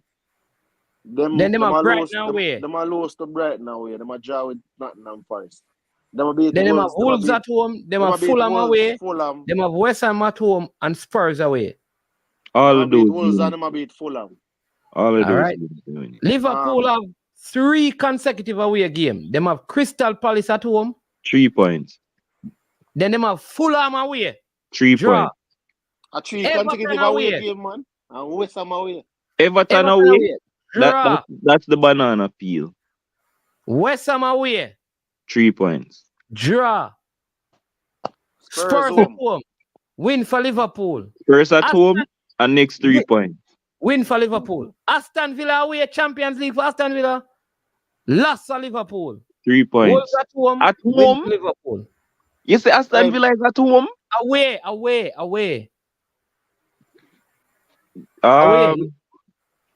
Kind of, it can be a banana peel. Remember, say, yo, I don't listen. I don't know. Like, I do not know why people kind of like me do it too, you know. But we completely wiped the slate of Liverpool getting 7-2 from Aston Villa at home. Like, it just completely come out of everybody's memory. Say Aston Villa beat Liverpool 7-2, you know. Like, that game just blur out of people's history. But, I mean, I'm happy for that. But, listen, Aston Villa is a tricky team. But I think with the running, I think with the title in sight, we'll be focused. And especially after that Man U disappointment. All 3 teams, watch this. You know that all three teams have Wolves. So all 3 teams are going to beat Wolves. Yes. All right. All 3 teams have Spurs. Right? So Spurs are going to lose 2 of them games there. I know for what. Wait, Arsenal playing Spurs where? Right, next door. Next door. At Spurs? Where we beat them last year? Last year you beat them? Yeah. At their place. 2-0. But that was the first time in a long time, right? Like, you don't normally beat them away. Usually, apart from last season. Usually we don't beat them. No, usually we draw. Okay, yeah, that's what I was thinking. Because I know it was for a long time you never beat them. And we beat them there. We have Bournemouth. We have United away. We have Everton at home. Man, we have Chelsea at home. Arsenal probably finished 3rd. No, that you mentioned those running. Hey, me gonna tell you this. Arsenal probably finished 3rd. You know? Hey, Demo, me gonna tell you this. Wait, say the games them again. You have Man U, Chelsea. Demo. Man me can tell you this. Demo, let me tell you this. Man U. If Man U then a position that the title will decide between Arsenal and Liverpool, Arsenal will win the game there. Is Man U the last game for the season? The second to last game. Our last game is Everton. The title will be decided by then. Don't worry yourself, because when we play United, you play Aston Villa. But on that, if Arsenal, if it come down to Everton, if we decide. Oh, Diva, better know say Everton against Arsenal the game. Everton will be flipping. Don't worry, we know. Yo, yeah, and Everton will last game. Bear that in mind. I'm gonna tell you, some of the fixtures do management because Luton's still in the relegation zone. I think people sometimes a person might Luton not going to beat City at City. Then I must beat City, you know. I'm gonna ask you a question. Do you know that Luton has scored more goals than Wolves this season? Well, that have to do with anything. I know Wolves them play City. No, but listen to what I'm saying to you. I'm saying to you that Luton can score goals. City, how you compare the amount of goal that Luton score against Wolves, and then you go say them can't score a goal? But I understand how you get. Come on, CC. Tony, talk to CC for me. No, what I'm trying to say. Not talk sense. What I'm trying to say to you that Luton, because Luton is leaking so much goals sometimes, that is why them team that we're there in the table. But I'm saying to you that they can put. All right, let's put it like this: Luton versus City is not a gimme. For City. It's a gimme. It's a gimme. That's definitely a gimme. The game is a gimme. We're going to take it a game at a time. We're going to predict the game I will just start taking it a game at a time. CC, do you realize that in what? How many, whatever, Arsenal is the first team to keep City from scoring at home in what, 58 games or something like that, brother? Something like that, yeah. Luton now keep City from scoring, but City now stop Luton from score. Oh my gosh. Why we don't need to engage that, bro. That's 3 points. That probably be 6 or 7 goals. So they might pile up them goal difference. Man, it late out here. We have to sleep. Yeah, man. CC, you know how much goal Luton score CC for the season? 45 goals. 45 goals. Trust me. All right. The last. All right. Listen, Tony. Arsenal's goal difference is 50.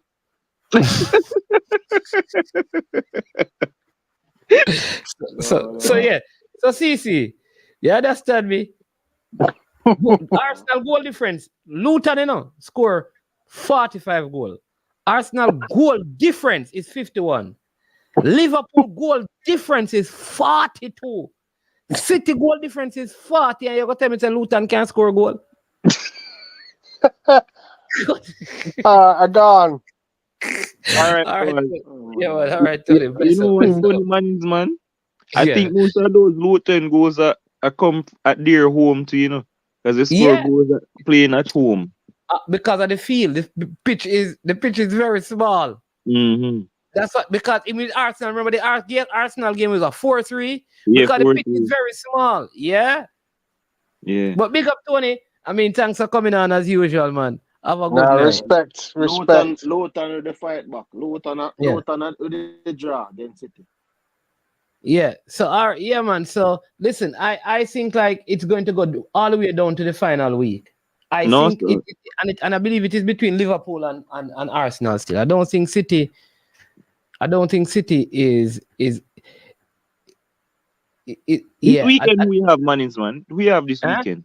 We have Liverpool. This weekend. I have Aston Villa at home. Aston Villa at home. Aston Villa, and then right after that you have who? After that, we have Wolves away. And then the other one? Then Chelsea. All right. And after Chelsea who? What that do you need to ask you? Spurs. Chelsea then Spurs? All right. Yeah, so these next 4 games, you say it's going down to the last game. These next 4 games are going to decide the title. I'm tell you why. Because listen, all right. In that you have the Merseyside derby, The next 4 games? Yeah, you have Merseyside derby in the next 4. Yeah. Which is the potential banana peel for me. So just bear that in mind. I don't think the title is going to be decided. Because next 4 games, man. Make sure you record it. Let me tell you why. You see, in the next 4 games, the only thing going to happen in terms of result, either Arsenal draw a game or win all of them. Or Liverpool draw a game or win all of them. City, and even if City win all their games out of the 4, all 3 teams will be tied on the same amount of points. I don't think Liverpool, City, or Arsenal lose a game for the rest of the season. What? That you need to say and with that I am sure. I am sure that City, Liverpool, nor Arsenal will lose a game in the Premier League. They will draw games, but they're not going to lose games. All right. These 3 teams are not going to lose any game. You know why I must say, and I should have asked you, I should have it up in front of me, but you may use my phone. It's like I think also whichever teams play first and second, depending on each week, it will have psychological effects on some teams. Yeah. Like so if Liverpool play first 1 year, it's like one game. Pressure go be on the other team. Make sure them not jump point. City play first, man. City play this Saturday. City play Saturday 9 o'clock. Arsenal play Sunday 10:30. This Saturday City play first. Yeah, man, and Liverpool play second 8 o'clock. So Arsenal have a last game. So City are go at top of the league. Because them play who? Them are go at top of the league. Luton. They play Luton at home. Yeah, man. So them definitely are go top of the league. So it's a reverse order, because of them. Oh. Third place play, then second place play, then first place play. Okay. So if City win, them go what 73. Yeah, man, them on top of the league. Liverpool plays. But you realize, look at the schedule. The 3 teams have 3 home game. Then the next week, the 3 teams have 3 away game. All right. No, man, one of them have 4 away game. No, man. I'm talking about week 1 and week 2. See it right there. It is the 3rd week onward that the schedule kind of change up. But for the first 2 weeks, that's why I'm telling you, nothing will be decided in these first 2 weeks. I think everybody win 6 points each for each of these teams. You see the next week now when you have the Merseyside derby, the London derby, and that Nottingham Forest game is when you're going to see some change in the points. No, sir. I think points to me, them 3 games that when me look on. Why man so confident about playing Villa? I don't understand. Hey, you just got down 3 points with Villa. Al Douglas Luiz now play. Easy. You're just confident to beat Villa, so. Yeah, man, I gotta beat Villa, man. Right. Hey, you see the Highland there Unai Emery love play? He might go dead. Well, that mean enough worry about Spurs then, because them are the same thing or probably worse. That's what I'm telling you. I beat Spurs. Me not worry about Spurs, man.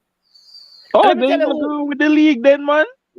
No. You know the one team in this me worry about a bad mind United, because I think United can spoil the party, because I think United are the team that if them decide to them now lose the game there, them now lose it.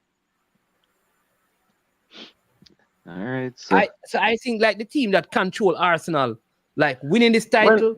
When does Man City have the FA Cup game?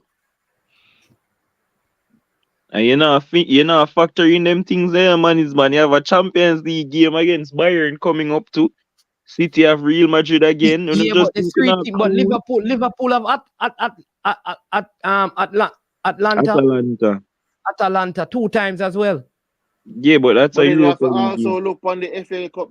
The FA Cup but City have FA Cup. City have FA Cup. Yeah, and what I'm saying to you is this: like, we Arsenal don't have it hard this week because against Villa, because they don't have to. They didn't travel. I think City gonna have it hard because City had to travel to play, and them have a 3-3 game against Real Madrid, and them coming up against Real Madrid again. So them are gonna rotate. Yeah, but Luton, them not have nothing hard against Luton.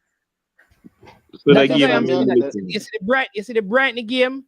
You see the game that going to be tough for these teams because, well, at least City going to be at home. You see that Wolves game away going to be tough for Arsenal because they are coming back from Munich to play the game.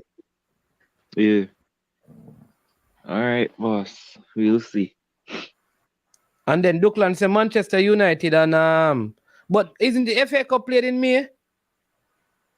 I think after the no, remember semi-final I go play now. Oh yeah, semi-final. Yeah. Final, semi-final one. So I think Man City have Chelsea.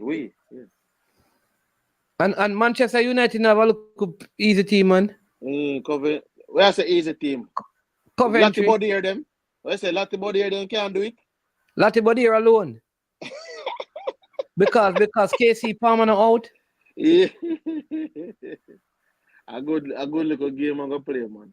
But FA Cup final is maybe one of them FA Cup story there again where one of them team to make the final. Not happening. If Manchester United make Coventry 10 losing job same time. That not happening. And say Man U will lose to Coventry. This Man U team, notice all them Man U play. They will lose to Coventry, man. They will lose to Coventry. I put it past them. They will beat Liverpool this week and then lose to Coventry. So they operate. Not happening. Duckland praying that Arsenal. Hey, but Dima, I don't know it. Me have to touch on the local football now, because I know you don't really watch it. You Yeah, understand me? man, But you can do that. Me thing there. yeah, man. All right. Yeah, man. Respect, All right, Dimo. bro. Big up yourself. All right. That was Dimo.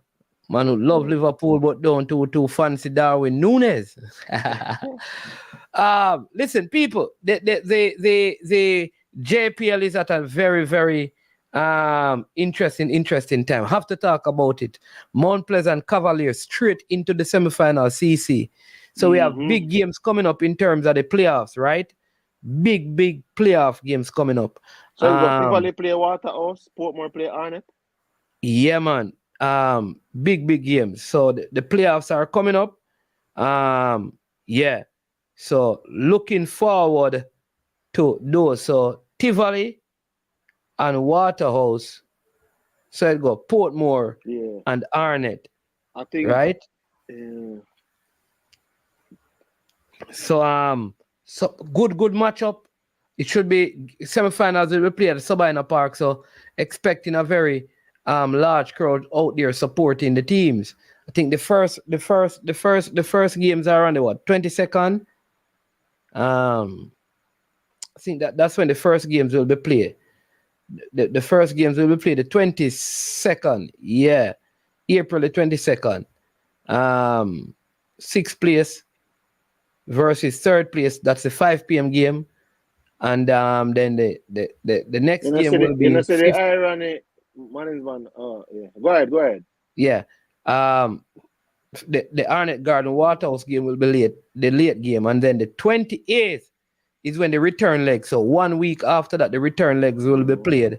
And all they do, they just flip around the fixture. The game that played late plays early, and the early game plays late. And then you have the semifinals, which start on the 5th. And the final and the 3rd place game will be on the 19th of May. Yeah. But I think if you notice, like based on the table management and based on I watch a few games. I haven't watched a lot of games, but I think I want to go and watch them, the playoff, them specifically. I want to go all of them games. Depending on if I think I'm going to be. There are Sunday games though. They are keeping them on Sundays, which is good. So yeah, that is good because I think maybe I'm in the island. That's on a Sunday. Hold on there. Is it 22nd? Let's make sure we get the date on the calendar. 22nd? Oh, a Monday night fixture. The 22nd is a Monday night. The Monday night is a good day. Yeah. But I notice the Tivoli game versus the Portmore game would be battle of the third best defense. Tivoli versus Portmore? Yeah. Tivoli and Portmore now play. Tivoli and Waterhouse play. So, no, Tivoli and Waterhouse too, yeah. Portmore and Arnett, yeah. Tivoli, Waterhouse, Portmore, Arnett. Yeah. Oh, no, I was saying Portmore and Arnett game. If I notice, Portmore basically have the third, or they would say second best defense, because they concede the second least amount of goals in the league. And then Arnett can score the third most goal in the league. Yeah. I think Tivoli scored the most goal in Cavaliers than Arnett. So on one side of the ball, I look to Arnett in terms of goal scoring, and then on the other side, I look to Tivoli in terms of their defense. So, and Tivoli seems to. I've watched a couple of games with Tivoli. They seem to be a well-drilled team in terms of what Coach Jerome Waite is doing over there. Arnett Gardens, even when they bring in the youngster Kaim Dixon, I think he has 4 goals in 6 games. Kaim Dixon. Yeah. He has been scoring some goals. Good looking young player. So I think he's there even their ace in their hole, because the last game out was the last outing he scored a brace. And if he scored 4 goals in 6 games and they're going into the playoffs now, this is where he might come to life. Because the fact that the matter is the last game he played, he scored a brace. So he's going into the playoffs and the back of a good form, coming from the last game and coming from a couple of games that he have played so far. Yeah, but you know that thing, the Arnett team, I don't know. I think the Arnett team, to me, are not as good defensively. They're very good going forward, but they can be like the last game that they had on TV before this round. Fabian Parker Blacks was basically locked down in that game. I think the Portmore team and the Tivoli team are two very rounded teams. I feel like their vulnerabilities with the defending of Arnett and the defending of Waterhouse. And you look at their goal concession, you will see that in the league as well, because like I feel like Portmore can play a 0-0 game. Yeah. Right? But they have good enough players that can score a 1 goal. I feel like Tivoli have, like the Justin Dunn, who is going to pop up and score. They have Stephen Clark. They have the Visional Harris, who has been playing, the Rodrigo Wellington. They have players who can come on and do that. But they pin up the Barrington and the Union Brown. They have had like the same group of defenders all season. And so has been a lot of rotation, like even in the Waterhouse defense, because they have brought back like Keita Simpson, put him around there. So I feel like Arnett. Go ahead. As I put it still in the mornings, right now, it's probably too early to say, but the team that I think, as you rightfully put it, like I think Tivoli should go through based on even what you're discussing. Because you would have had a more hands-on, or even more, you'd have seen more than me to even make a more informed decision or informed projection on it. But I think even the couple of games that I've seen with Tivoli, I think Tivoli is a team that quite possibly will be going through over Waterhouse. I think Waterhouse squeezed in to the playoffs. Because at the last moment. Yeah, that's it, because it's just goal difference they get in over Montego Bay and a 6-goal difference, right? Because when you look at it, only 2 teams have lost 3 games, Mount Pleasant and Portmore. Why? Because Portmore have a lot of drawn results. They have a lot of drawn game. So you can show you that Portmore can grind out a game. Yeah. Of all the teams that are left in it, Waterhouse have the most defeats. They have 7. Yeah. Right, look at Portmore. Portmore, that Portmore have more drawn game than even the teams that get relegated. Portmore have the most drawn game in the league, 10 drawn game Portmore have in a boss. So the point that means that Portmore is a team that will play for the result. Them not lose, them really not lose a lot of game and concede a lot of goals. Yeah. And over 26 games, and say them only lose 3. Same thing with Mount Pleasant. You understand me? It's just that Mount Pleasant turned the drawn game into wins. But Portmore, I am telling you, this Portmore team is going to be very, very tough for Arnett. I need to remember how I think Portmore beat them 2 times. Oh, Portmore and Arnett Garden? Yeah, no, man, them draw 1-1. And Arnett and Portmore win 1. Oh, let me see if them Portmore win. Look. But them draw 1 game still. I tell you if Portmore beat them. They draw 1-1. Yeah, and there was a 2-0 December. Yeah, I tell you. Yeah. Them win 1 and draw 1. That's a lot of their games. So Portmore take 4 points from them this season.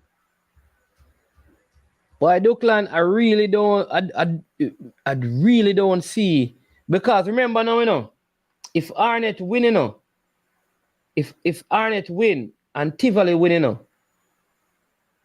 Cavaliers and I think Mount Pleasant and Arnett would play in the semi-final.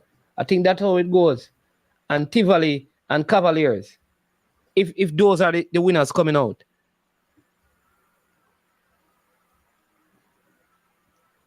Tivoli get Waterhouse, so how much? Tivoli did beat Waterhouse. Yeah, man, Tivoli beat Waterhouse. Tivoli beat Arnett 2 times.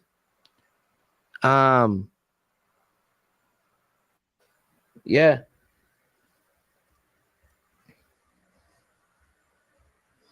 So it will be very, like the top goal scorer is at Tivoli. Will they be able to lock? Oh, it will be money. Oh, it will be Mount Pleasant. Oh, Tivoli beat Waterhouse twice.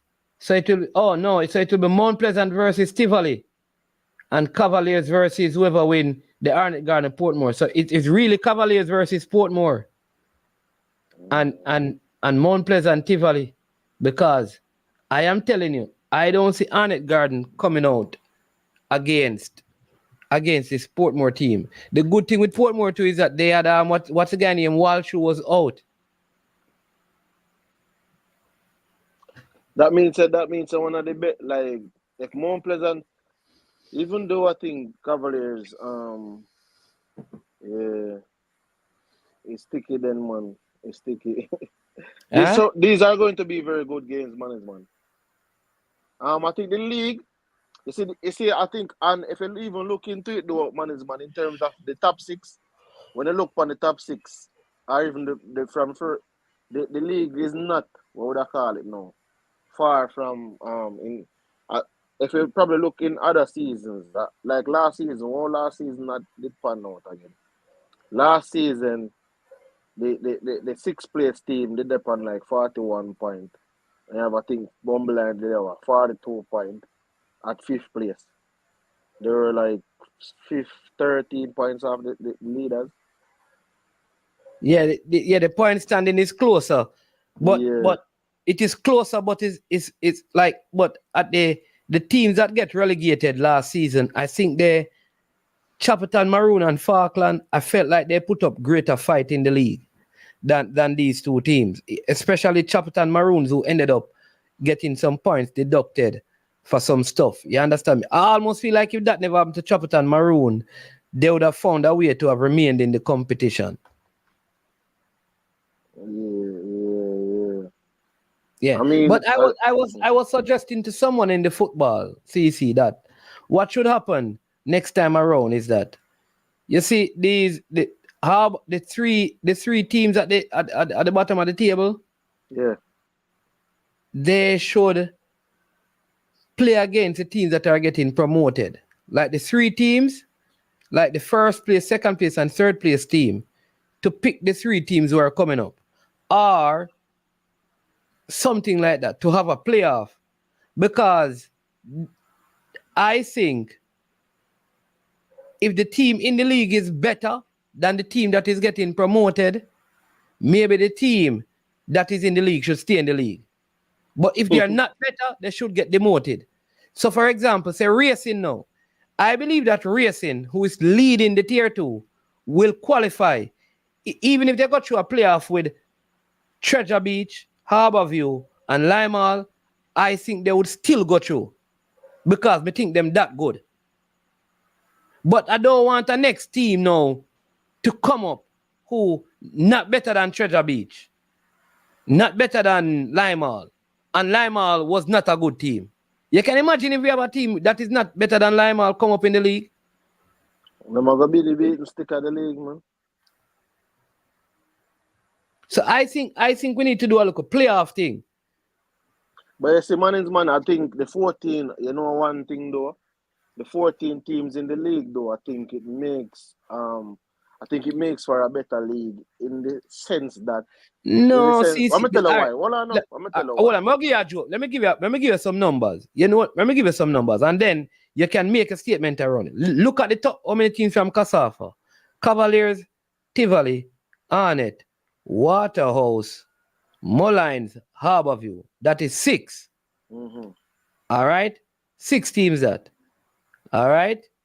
Then you have now from Clarendon, you have Veer and who? And Umberlion. That's what. 8 and Jamalco. Veer the same as Jamalco, man. Oh yeah. Yeah. Then you have from St. Catherine, you have Portmore, you have Dumby Holden. All right. So you're gone 10 team. Then you have the 2 from St. Ann, Limeall and Mount Pleasant, and you have Mobile, and then you have Treasure Beach. So now St. Elizabeth now have no team in the league because Treasure Beach gone. St. Ann have 1. So now probably around 4 parish of teams, because when you check out it, it looked more likely for True Juice and Racing to come up and get promoted. True Juice is which means Parish? True Juice is St. Catherine. So you'd end up having now Dunbeholden from St. Catherine, Portmore from St. Catherine. You would have True Juice from St. Catherine and Racing from St. Catherine, plus 6 Kasafa team that are 10, 2 from Clarendon that are 12, 1 from Mobile and 1 from St. Anne. Me think like, yeah. Yeah, but money's money. If it never had 14 teams, right? If it never had 14 teams, I mean, to be honest, like, but the 14 teams, well, how much parish that they call? No, 4 parish. Kasafa right now, as it stands, I go have the lion's share of teams then. And because some of those teams have been teams that have been there a long time, they're going to have the, what would I call it now?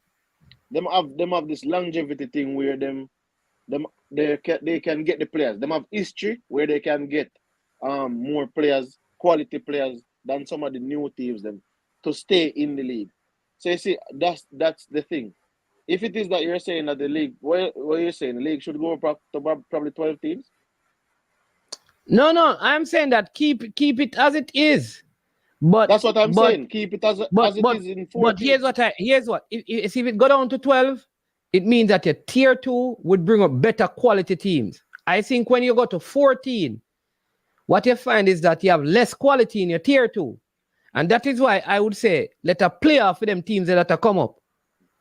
But Gunners boss I say that's serious idea. Mannings, the team that win the second tier earn their spot in the Premier League. When the end of the season, if they had to go back down, so be it. I guess he's saying that the team in it. But Marlon, tell me what you think, CC, because Marlon is here. Yeah, I think I think it's a good idea on one end, but then on the next end, in terms of them winning their league, as I said, I think because of the 14 team, you really will get the type of competition because less teams mean more talent is compact. What I think though, management, is that the squad them probably too much players in the league itself. Come here, so one squad have all 30 players. So if I think no, all right. Sorry, go ahead and make your point. Yeah, so I say one squad having 30 players. I think one squad having 30 players lead to some team probably hoarding talent that can be in a next team. If you understand what I'm saying. That you will know. Here's how you know if the tier 2 teams are good. If the relegated teams are good, how many of those players end up staying in the league? Like how many of the Falkland players like you said, are still in the league? How many players from Falkland still are playing at the league? How many players from Chapelton Maroon? A lot of the Chapelton Maroon players are in the Premier League still playing enough. That means that Chapelton had a good enough team to compete. Now, we need to check and see how many Limehall players will be in the league next season. Because, listen, if you're good, the better teams are going to come back and play in the... You understand me? But we have Marlon. Limehall, captain, Marlon. Yeah, Marlon, if you go stick to the cricket because he might take some wicket. No, but I think you have the ability to play in the league and probably... I think if you go to a better team and get exposed to better training and stuff, he has something about him. He has size as a defender. That's one thing I like about him. He reads the game well. Sometimes can be a bit rash, but I think he has been a standout player. Although the team hasn't done well, but for me, I think he has been their best player, and the keeper as well, Williams. Yeah, they have a good look of goalkeepers here. Go ahead, Marlon. I think he did very well for them, but as for a keeper who's very, very short, he actually pulled out some really good save on Sunday. It was the first game I watched all season, right? So I think I'm looking forward to see Mane still playing in the league next year. Yeah, Mane need a team like Portmore or like Harbourview. Question, man. I think Tivoli would have been a very good suit for him. He and Pennycook here. I think it's better than Barry. That who? Price. Then the captain. I guess the captain. I guess Barrington Price probably probably retire after this season, man. No, I think Mobe could be a good suit for him as well. I think he is up there with if you take out Trinidad out of Mobe defense. Yeah. One question, man. How much people? I think Penny Cook is good as well. The JCU that they got in the, and I think if Dario wasn't an older player, because I think Dario really had a good season for them as well. Because yeah. But what you think? Would you say the team that finished first in the tier 2, they get promoted automatically, but the second, third, and fourth place team have to play against the 3 teams coming out, the 3 lowest team in the Premier League to see which other 1 or 2 goes up. But go ahead. Look at Bundesliga, right? 3 teams comes up, but first and second get automatic promotion, right? Same way in same way. So the third place team always play against the team that comes in that's getting relegated. I always say it's unfair for a team to really you were there, you got as you said, quality in the quality. It doesn't really add nothing to the league. If you look at it from COVID. Comment here, you're gonna ask boss. So go ahead, man. From COVID, basically the only 2 teams that went up and hasn't gone back down. 3 here, Dunby Hall and Mount Pleasant. And I think because Mount Pleasant and Dunby had a good structure with them as well. Veer basically didn't get relegated. Mobi as well. Carmel said Mobi. Yeah, man, Mobe got the spot because you will pull out. So the spot was basically there. So Veer came in, and when Veer came out, it was promoted. Them and Mobe going out, but because they didn't have no relegation that season, so they have really stayed and they really established themselves there. Yeah.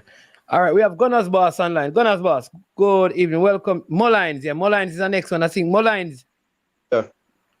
Mullines got promoted too. Gunners Boss, welcome to the show.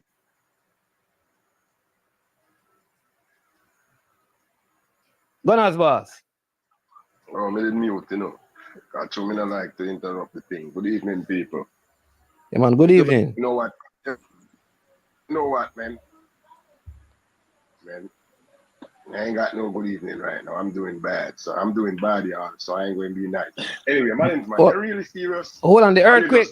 First thing, no. First thing, were you affected by the earthquake? Because I know you're in that area. I not even know it's an earthquake. Come, brother. I'm in the power party for about 15 minutes after people asked me if I feel earthquake. No, what's that? You never know. Me hear people say them feel it, but I experience it. Okay. You're saying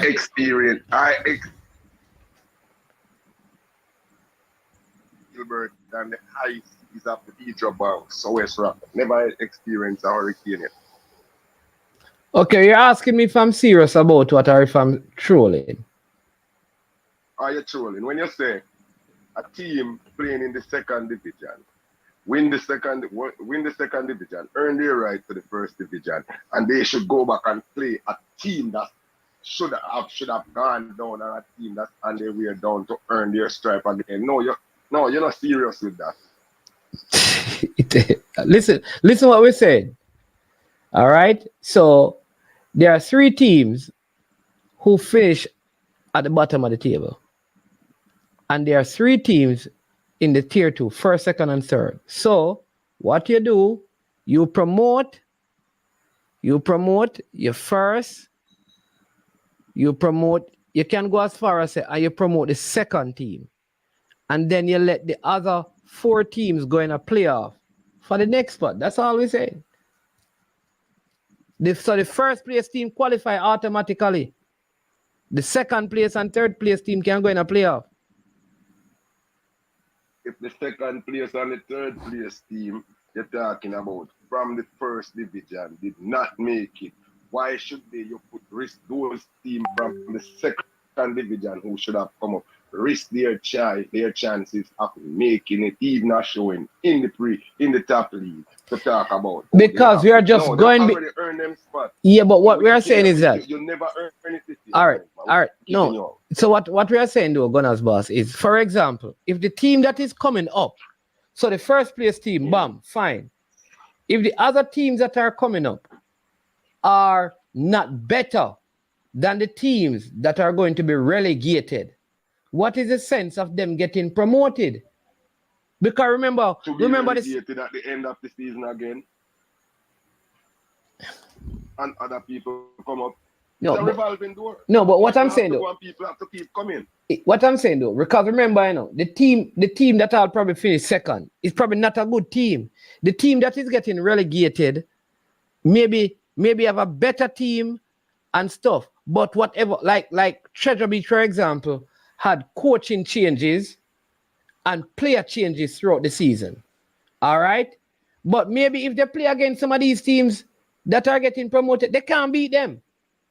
But they are going to go down, and then the team that are coming up is not better. So I'm saying, could there be a scenario where they have a playoff game? But man, your idea is not a bad idea, because I'm gonna tell you, some of us are stuck in the English. One at a time. You hold on. I know your time for the market. You know how long you hear talking. Even the man with the man with sound English over here at talk, and that man is a guest on the show, and you over here. A hawk down the show and make the man mad and come off on the show and gone because he did it. I need to talk because that's certain. No. England, India, that's certain all them to go up. Keep quiet now. You're the 1 hour behind me. I'm going to talk for 5 minutes and come off. I've been listening to you here talking for hours. Fall back, man. What's wrong with you? Me don't talk. Gunners boss, the man quiet and listen to you a long time, Gunners boss. Just go ahead. Invest, yeah, man. USDC. That's why it's a self-care team that you don't have no lotion over there. Carry on. Shorty. yeah, man. Yeah, man, man. That not sound. Team from the second tier. If it's 3 teams, them bringing up what I would have said is stop relegating 3 teams and take the best team from the first, the second division. That means to say 1 team getting relegated. The worst team from the top league go down and the best team from the second tier come up. So that would be a better scenario to me. No CC can talk and tell me how great the scenario is. Because everybody else want to talk, me I go mute the microphone and listen. If you want me to make somebody else not call.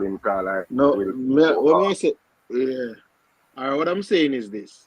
The team that finishes 14th get relegated directly. The team will finish 14th, get relegated directly. The team that finishes management. The team that finishes 13th, because 2 teams go down, right?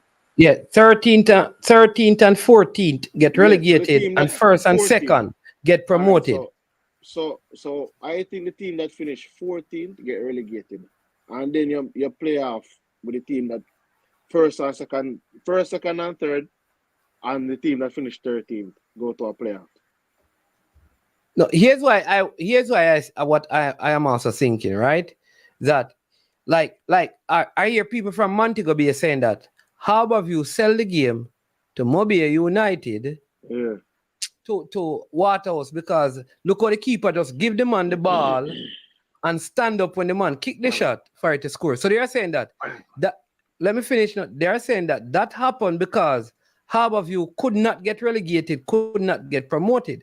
But if it were a case where they were going to get into a playoff to get relegated, they would have played to win the game. So it would make the competition, make it even more competitive, because every team have something to play for, even at the last game of the season. Or maybe do that, or maybe the first place team get the automatic spot, and 13th place play second place, then a tier 2 for the next spot. So you promote the 14th place, promote first place, and you play 1 2-leg game between the 13th spot and the person who comes second in a tier 2, and the winner get the promotion. Yeah, I don't believe that the game was stolen. I believe that that striker from the name Javan Bryan, the man get around 6 goals for score. So I don't know. But Gunners boss, Stop go right ahead. there, sir. Yeah. Stop right there, sir. You see, the next time when you're going into those things, you're supposed to put out a disclaimer, man. That's why I made up a stop, you know. Drop me the one and drop in the disclaimer. You have to say, and now we are abandoning journalistic credibilities and diving into reckless speculation. No, not reckless speculation. I said there are persons from Montego Bay who have said that is how it started. I'm telling you what they have said. Then they are speculating recklessly. But that's exactly what they do right here. We think this is not something weird. It is a fact and it can be proven. This is what the disgruntled people are saying. Yeah, but I'm just repeating what the disgruntled. I'm repeating what the disgruntled people are saying. So that's why you throw the journalistic credibility and dive into reckless speculation. All right. See, person in the chat said it, but Marlon was going to say something, Gunners boss. So let me hear what Marlon has to say, because I have something important to ask you, Gunners boss, and your favorite kind of discussion. But let Marlon go ahead and the point I'm making. Go ahead, Marlon. When Mobile went up 2-0, right? I was at match at Jackson, right? And a fan said, just wait until 80 minutes. Once Harborview find out that they're still leading same way, they're gonna give the game 1-0. Somebody said that. But even before the goal score, Gunners boss, person already saying that they're not gonna make another country team go through.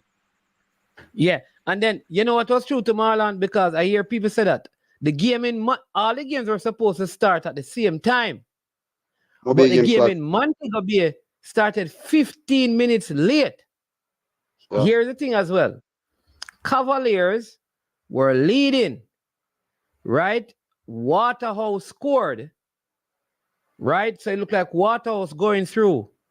Tivoli scored. Cavaliers scored like 4 goals in no time. So all of these little things that people keep saying when them get dropped out leaves. You understand me, Gunners boss? So that's why I'm saying that maybe if we do it this way, then it no matter what people say.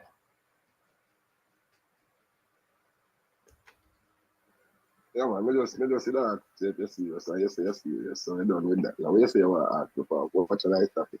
Oh, that big up Danny Dread. Danny Dread's a management. Not only Mobile fans are saying that, but lots of fans in general. So I think like let every game should have value. Like it shouldn't be. Yeah, you understand me, Marlon? So that way, the idea or the thinking that maybe somebody will sell a game, it not dead because it have consequences. Unless, watch this, unless there's financial incentive and you get a certain amount of money based on your position, the position you're finishing. So that would mean if you get $1 million extra, you're going to win the game so you can go up and, you understand me? Maybe that is the other way. But if you make it into this relegation playoff, it will go challenge that 13th and 12th place team to play hard. Because I don't believe, in a regular football match, like Cavaliers are 6 goals better than Mullines, based on how I've seen Mullines this season. And more people watch the Mullines versus Waterhouse game. Remember the Mobile coach came out and said, the Brazilian, he said, look at the goal that they scored. Didn't you see the man just play back the ball to the player? And basically, I tell you that they gave away the game. No, Waterhouse probably better than Mullines. But when you have this, these are the kind of speculations that come up. The goal was really a really big mistake. Which one? The Waterhouse goal where the guy, the Harborview one? No, man, the Waterhouse one, you're hitting back a ball with a attacker behind. Let me tell you, the man, he back the ball. What he really doing? The keeper don't call him for the ball. Hey, and I know that keeper, generally, that keeper get vexed, Yeah, you cannot see like the man. Go ahead. The Premier League. The Premier League is in partnership with what the online betting site of Jamaica name. But them name again, you don't have to call them name. But the online betting company, we don't do. Now give them the free club over here. No, must just Them bet. not giving out. Them not giving away. But- Then how it make just say we not give them the free club, I give them free club, and they not give no work. All right, sorry. People when I give them the work for free club, brother. Sorry, boss. Yeah. Look a brother there, when you know, I don't know when you yeah, come over here and give me some free club. We talk better football over here more than Thursday on the radio on TV. So over here, I have to come give us some promotion and give us some of this. Blow up the channel. All right, but let me ask you this question, Gunners, boss. Let me ask you this question because I know I've already said it's a different sport, but me have to ask Gunners, boss. Pess up, the mobile game started 15 minutes late. May I tell you that, right? And I think that was part of the whole. That's why. Hey, anyways, me not say nothing. But Gunners, boss. They said the NCAA women finals between Iowa and UConn and right had greater viewership than the men's final. Also, the women's second round game, the semi-final game between LSU and Iowa have one of over 14 million viewers and one of over 12.3 tabulated viewers. So, yeah, and I tell you what, that is bigger than the World Series. It's bigger than a lot of the NBA game, including maybe one or two of the NBA final game. Yes. Yeah. Here. Kwani is saying this. Then we will get your input on that, and this as well. And then let Marlon chime in. He say, I want Western Jamaica to form a league and break away from JPL, so only Westmoreland, Hanover, St. James, St. Elizabeth, Trelawney will include. What do you think about that, Gunners, boss? I mean, if the JPL don't know it and them fine and them feel like they been looked down on because they are in the rural parts, and if them can do that and get away with it, go ahead. It's all about capitalism, you know, and I'm in for capitalism, you know. So if you see opportunity, you want to capitalize on it, and you can get some support, and you can get the thing going, Then who qualify for the club championship and them thing? The Marlon, what do you think about this idea? Total money squad like that. So what on St. Thomas will say?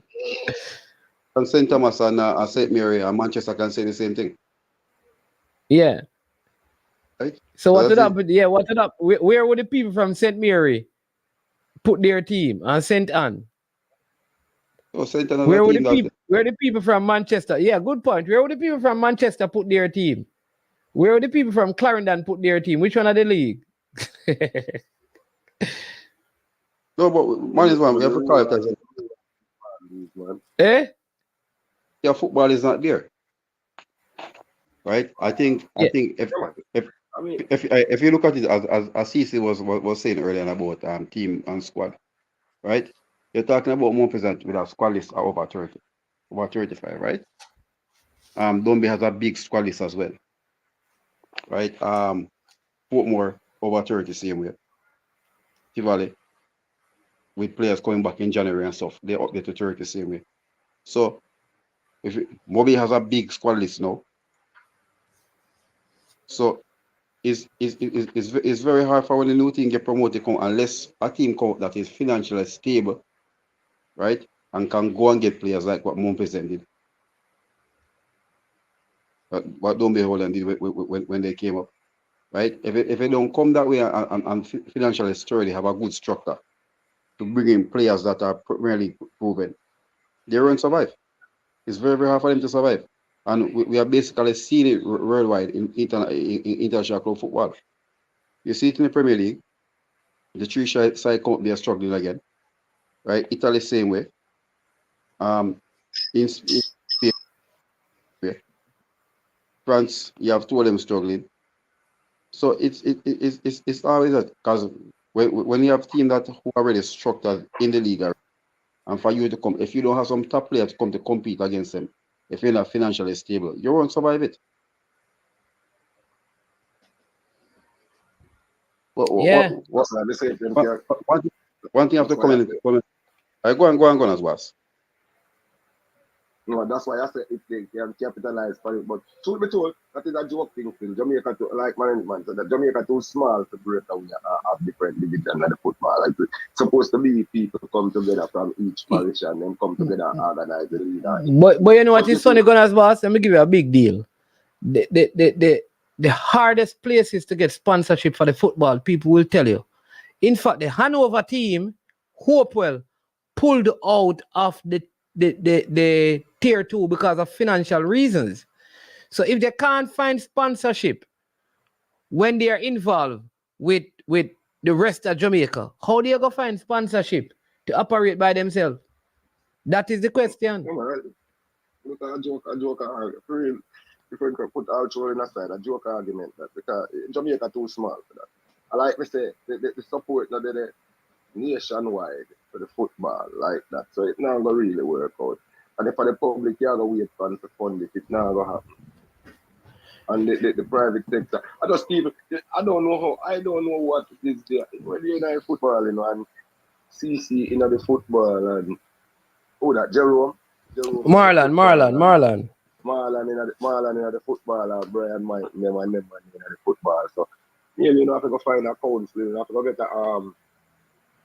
a general, a commission to the football, you know, a public commission, you know, and do something, you know, and try to organize this thing nationwide and bring all the warring factions involved in the upliftment of the football and do a thing together, you know. Not to go find out, not to go get a commission for this man because this thing and look, I want to see the bright future in it. Other than in the Arnett Garden and Tivoli Garden and like over sport more than one some little area do some little thing. It's not serious across the altar. You understand what I'm saying? Yeah. No, I didn't say treasury. I'm not saying that because of financial reasons. I'm not saying for financial reasons why Treasure Beach drop out. But here is the problem. Here's the problem. All right. If Western Jamaica had so much money, why is Reno so poorly funded? Why all the teams in Western Jamaica are so poorly funded? Why are they so poorly funded to the point where they struggle to reach back in the league? That is the question.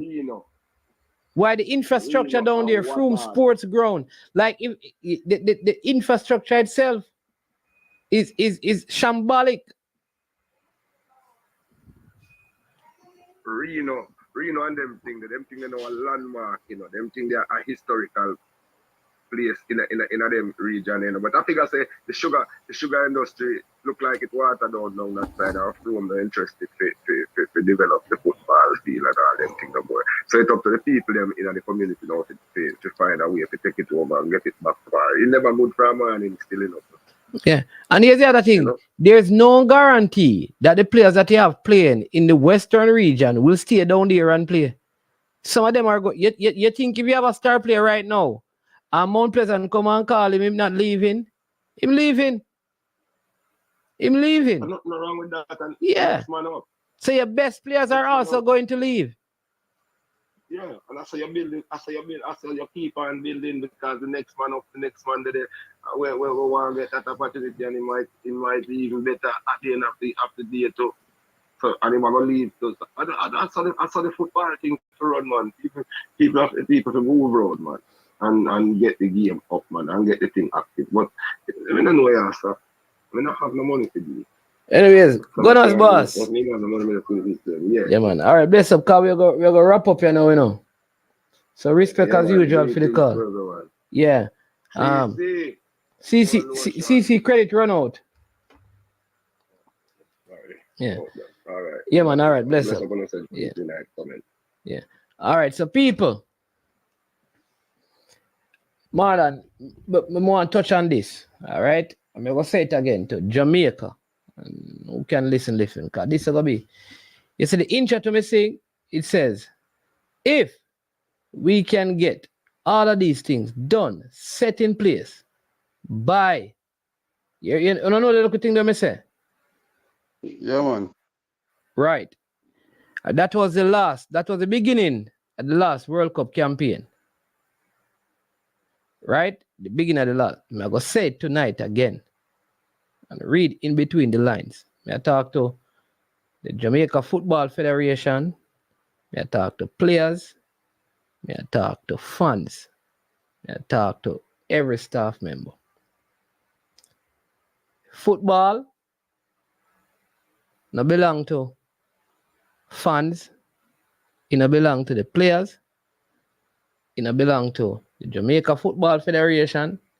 It no belong to coaches. Football belong to the people. So when all are we gone, football will be here. I'm going to say it again. You see, if we don't get we act together, if we don't come together, you see how close this World Cup is. You see how easy this World Cup is. Let me remind you. Remember when we start out this World Cup campaign, when we look at the crop of players, people, let's not forget. We had Ethan Pinnock, right?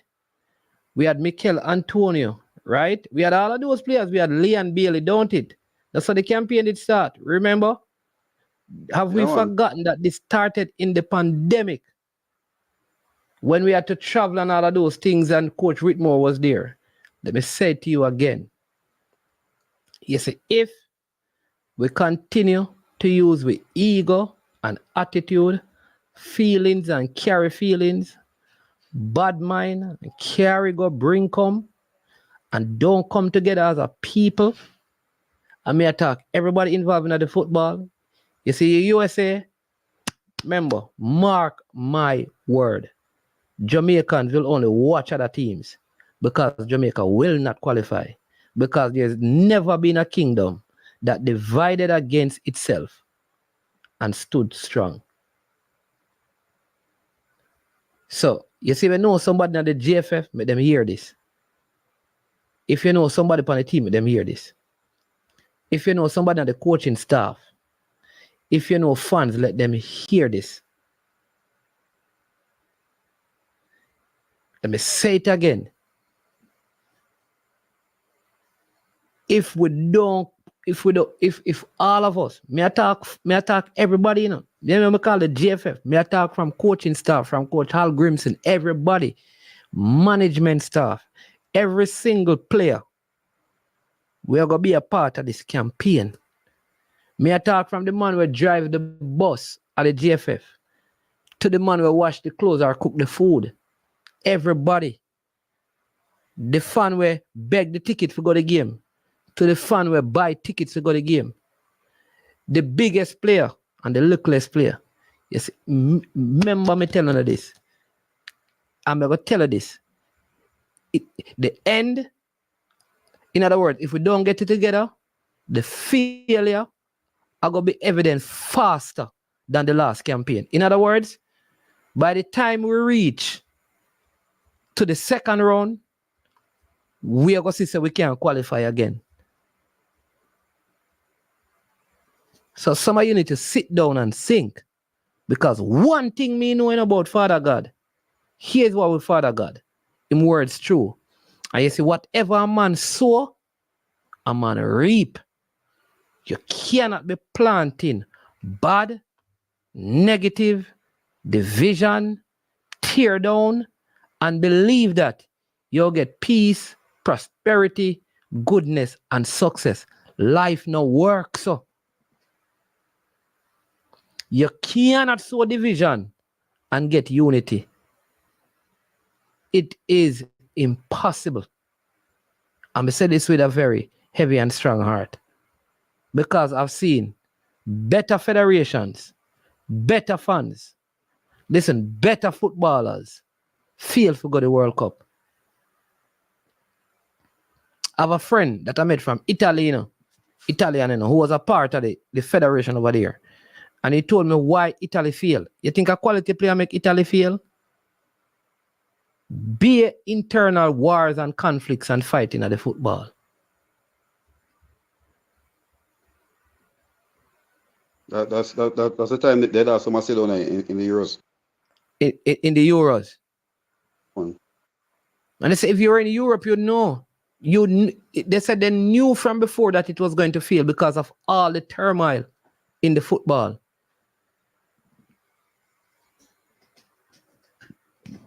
You check the South American countries that fail to qualify, bear problems. We have to stop it. And this I'm not saying this because this is not a vlog. This go beyond vloggers. This go beyond vloggers. I call out the areas again from the players, fans, coaching staff, administrative staff, management staff, the federation itself. I'm going to talk to you. I'm going to be real and check if my heart pure.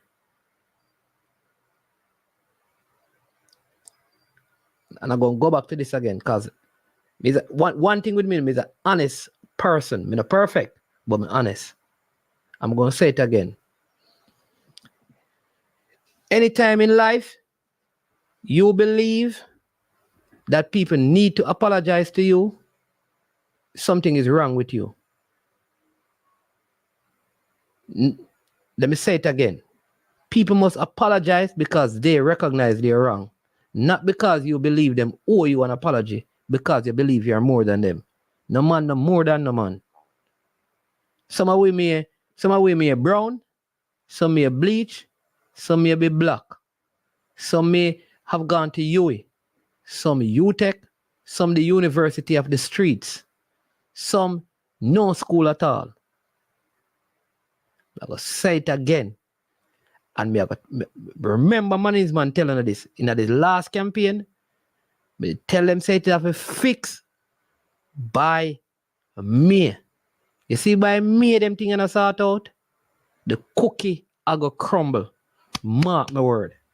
Because God nah sleep.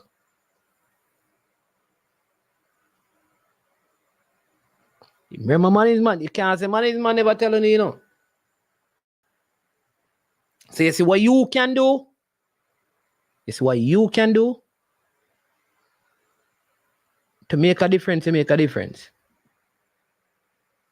And listen now, here's the thing, because the president, we're going to talk to the president of the JFF, Mr. Mike Ricketts.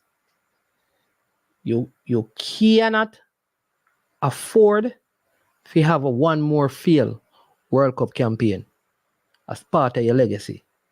You see, this one, you need to take it by the scruff of the neck. You're going to have to say to some people, no, this is what me want to do. You have to go overstep.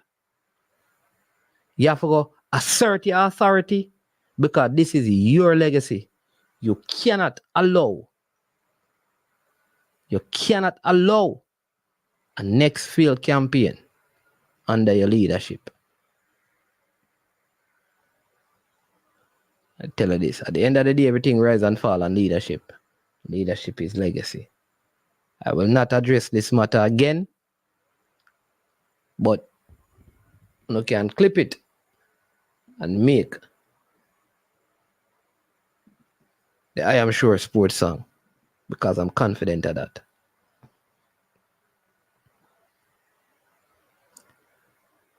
So we are going to pay for our wrongs if we don't fix things.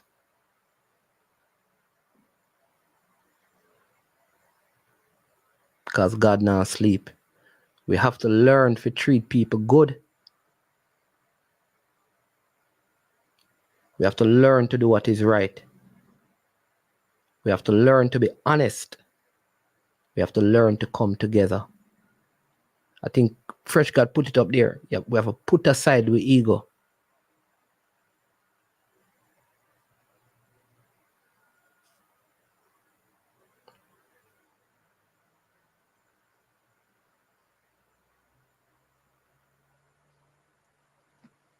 Man, I don't know if you have anything you want to say, but I had to do that part.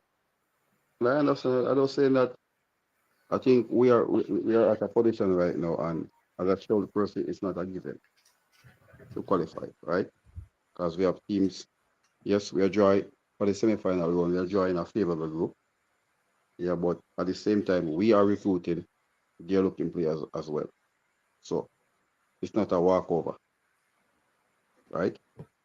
But for me, I think we need to win all our 4 games to avoid, so we can have a favorable group as well when we reach the final round.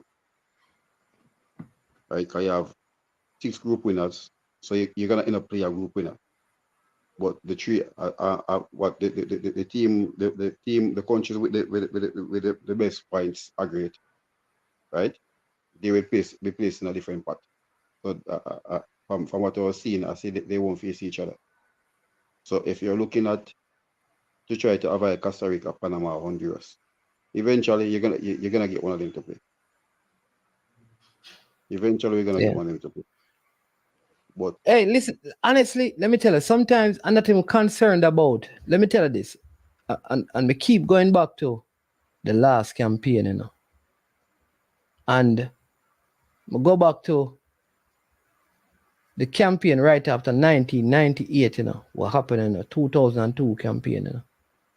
We go back to the campaign when Rudolph Austin was captain. You know. It's never... this metal is after going to the first final, right? So going to the first World Cup final, and I think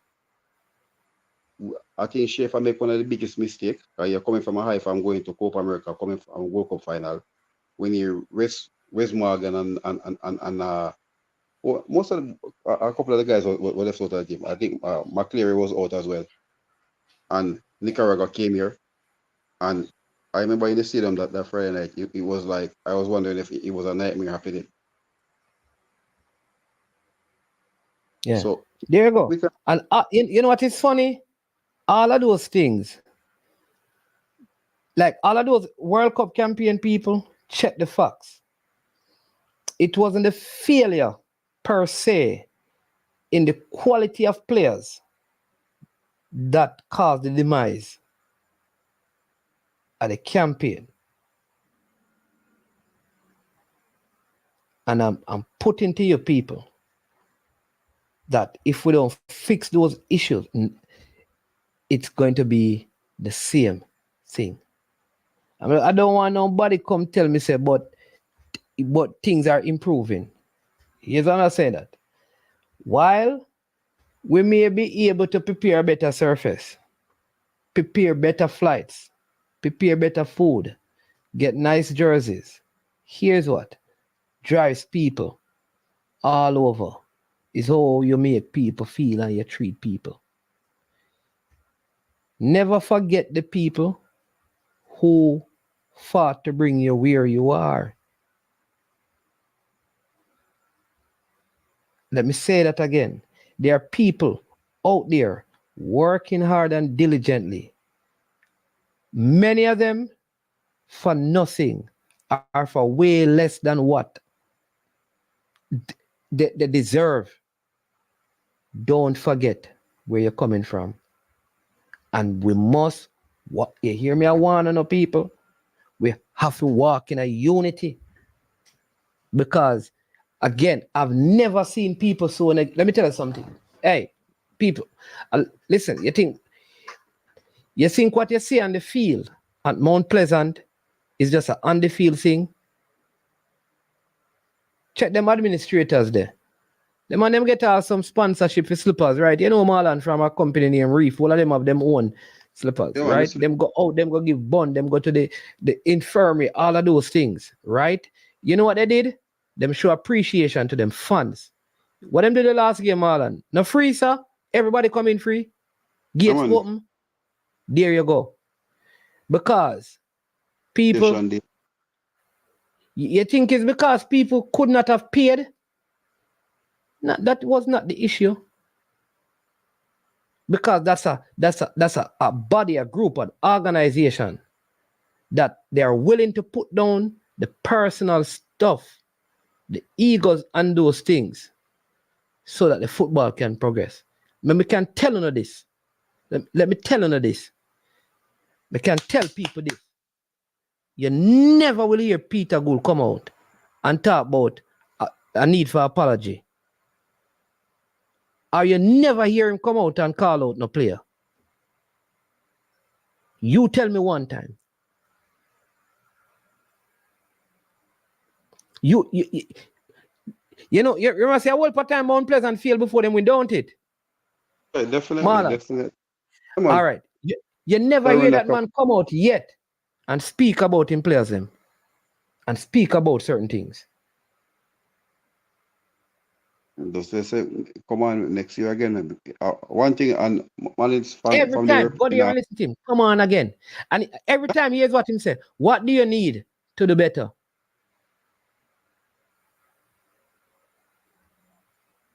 Man, remember me, first time I have a conversation with him, and I tell him, I said, for you to bring this team forward, you know, to control the CFU, invest in some player overseas. Get some young talented play overseas. There are a lot in Haitian, right? And a lot of person don't even know. What Haitian are there? 4 or 5? I think, yeah, man, them have 5 now. Yeah, and these are Haiti under 15 players, a couple of them. When I saw the little one, Celestine, who play for Haiti under 15, saw him there. And he's a talented. They're the one that made his debut on Sunday. Very composed, very talented. And to see him, a 15-year-old kid, the body is well developed. Yeah. Let me just say this to Peso. Peso, let me tell you this.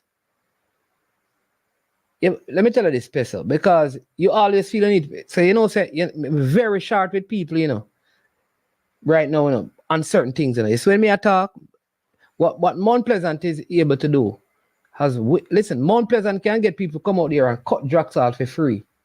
Me I tell you that. Them Mount Pleasant can get sent people to paint out a drugs out for free, Peso, without paying them money. Because you live good and you treat people good. And everybody motivated by money, Peso. Maybe you are. And the people who you defend, and money motivate them. It have nothing to do with money. People have to learn to deal with people in a way that they are motivated, even without money.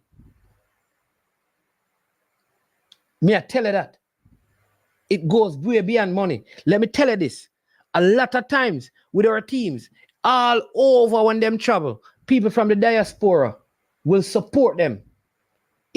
Listen, if a team go, I don't even know. Let me use a place if a team go Maryland and Jamaicans are there, and I say, yo, you know, so we need some ice. Jamaicans there will come ice. Them want to do that. Everywhere that Jamaicans go, may I tell you that there are people there that feel so connected that they would give stuff and help and make things better at no cost. It no require no money for certain things. But some people don't understand that.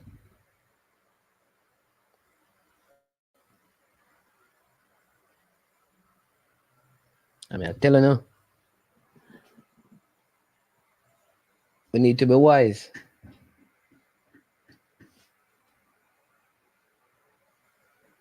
To be wise. It would be the most unfortunate thing.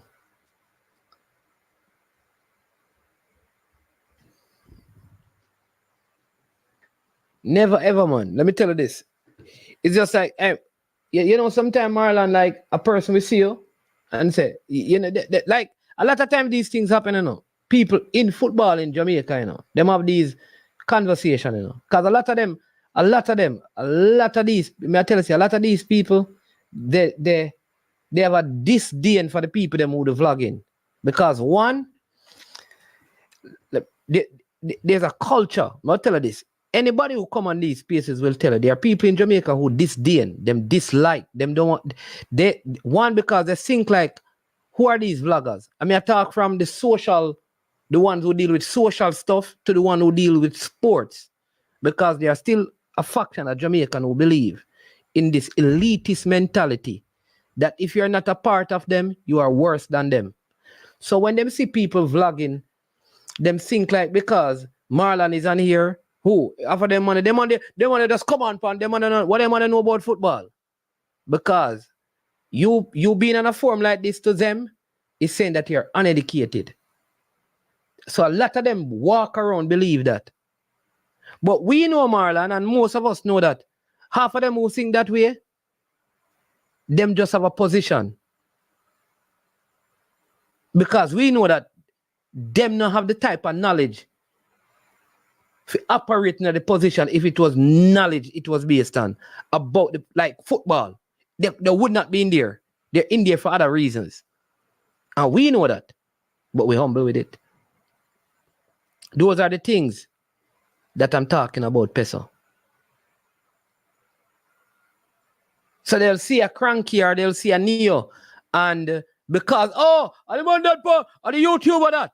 Because that's how they see you. But here's what now. You see when they see the person who read news on TV, Jay, they call him by the surname. And the one from CVM and the one from CNN and BBC and them thing there, they call him by name and surname.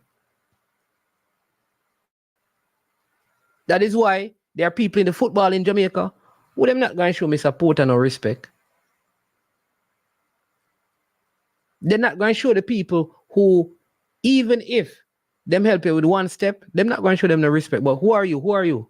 Because all of us believe that we are these big, high class, upper class and thing. And that is it, you know. Every man want project himself as the man. The man. The man. And if that's the mentality we have, that is it. And it goes for even the players on the field. Because no team. I remember there was a Portugal team that won the Euros. I believe it was the Euros that they won. Yeah, man, with Cristiano Ronaldo was on the bench. When he got injured. And when he got injured. And they won without him. Yeah, man. He wasn't on the field at the time. He was off the field injured. Came off injury with I think he had a thigh strain or something. Yeah. In the final. In the final, right? And the one, though he was not on the field. The thing I said, even players have to understand that this don't revolve around me. This don't revolve around Manningsman.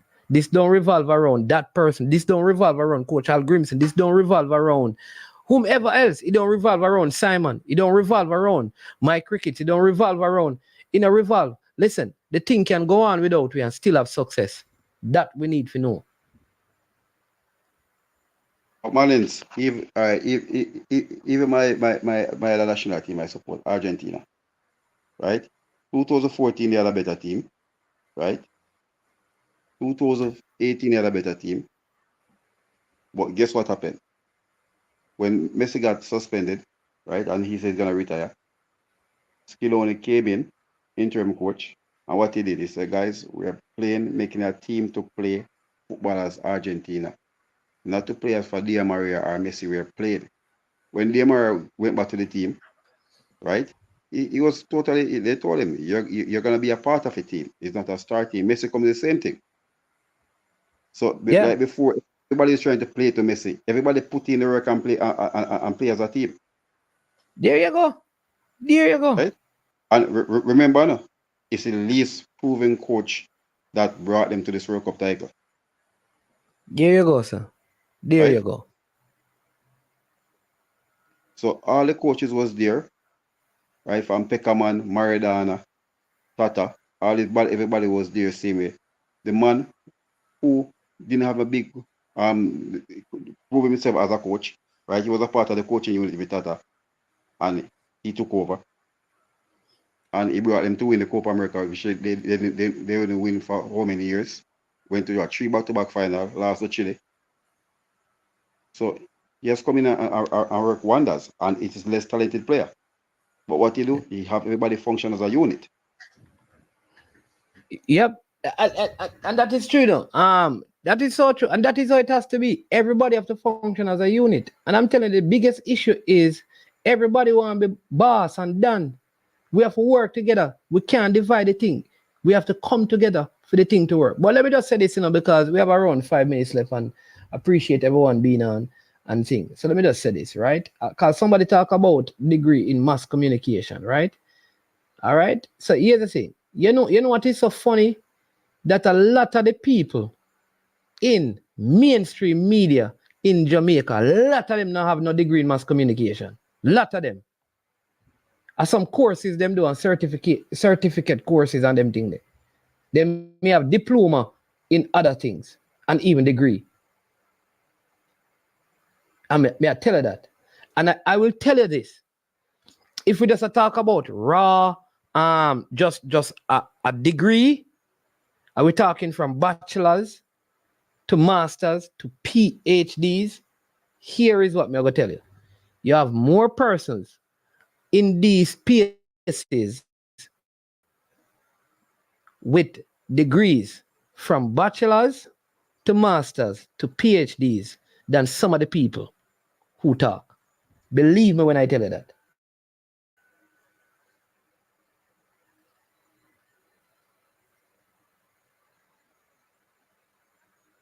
There you go. So I don't know, because communication is not being able to communicate. And like, listen, I can tell you this.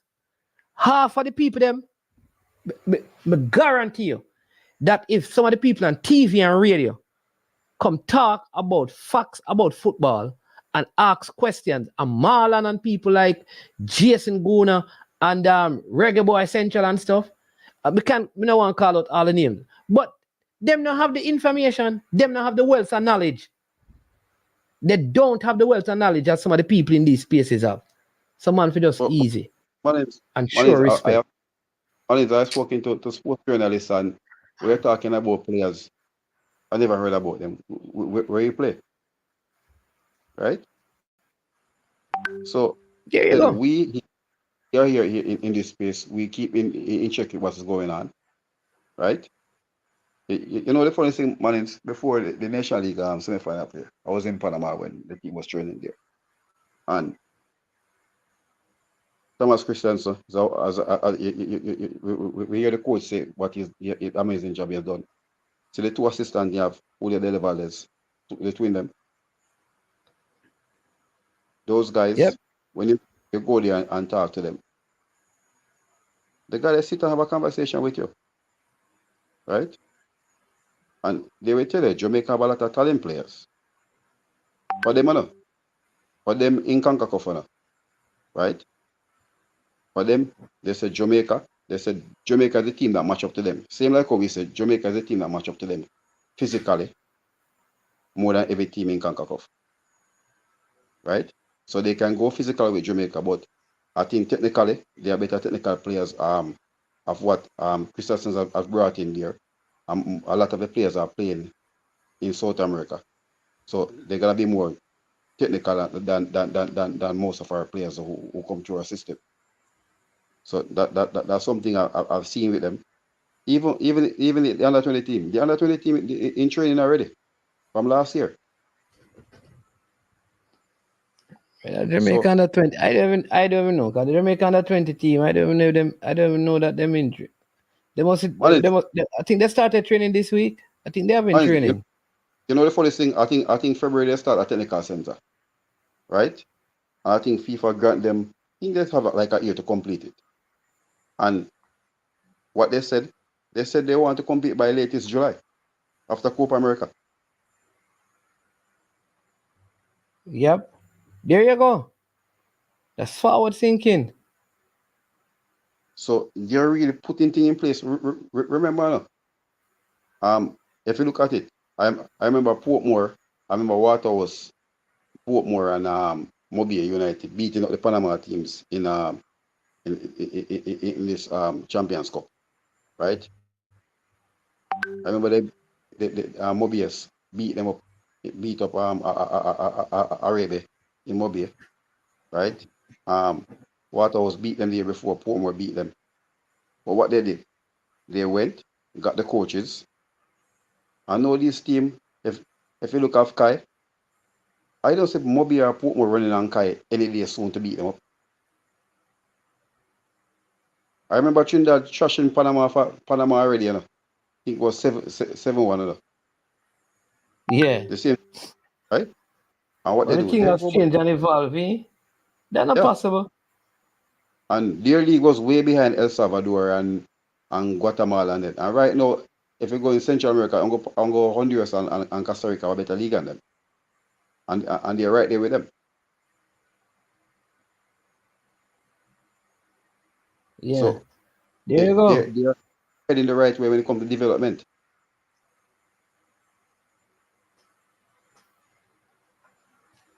Yeah. Remember we see I don't know, man. I don't know. with Damrep start a league, right?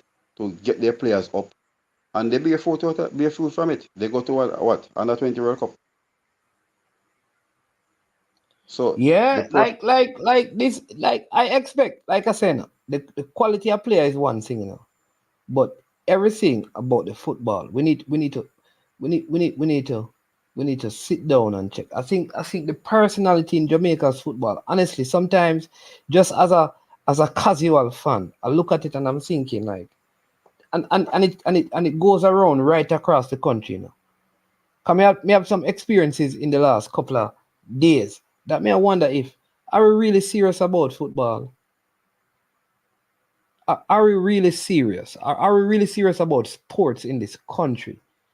Or it's just like some people have some moments and we enjoy the moments, but we never yet live in our movement. We not live in a it's like we're talking about Panama. They have been in this constant upward mobility that it just drive them, and we can go back to 12 and so years and just say, whoa, look at things in Panama, whoa. Just look at how Dominican Republic, things have been just gradually moving. You understand me? I think sometimes I feel like we are just some moment people. We are some, like our music, we have some what them call one hit wonder. Like I think we're more like them thing there. I want to really look at creating sustainable, long-term movement of things in a particular pathway. Man, look at this. I remember when the last time we hosted the CONCACAF under 20 championship when Tapa was the coach, right? Look at that Panama team right now. The Diaz, Bárcenas, Rodriguez.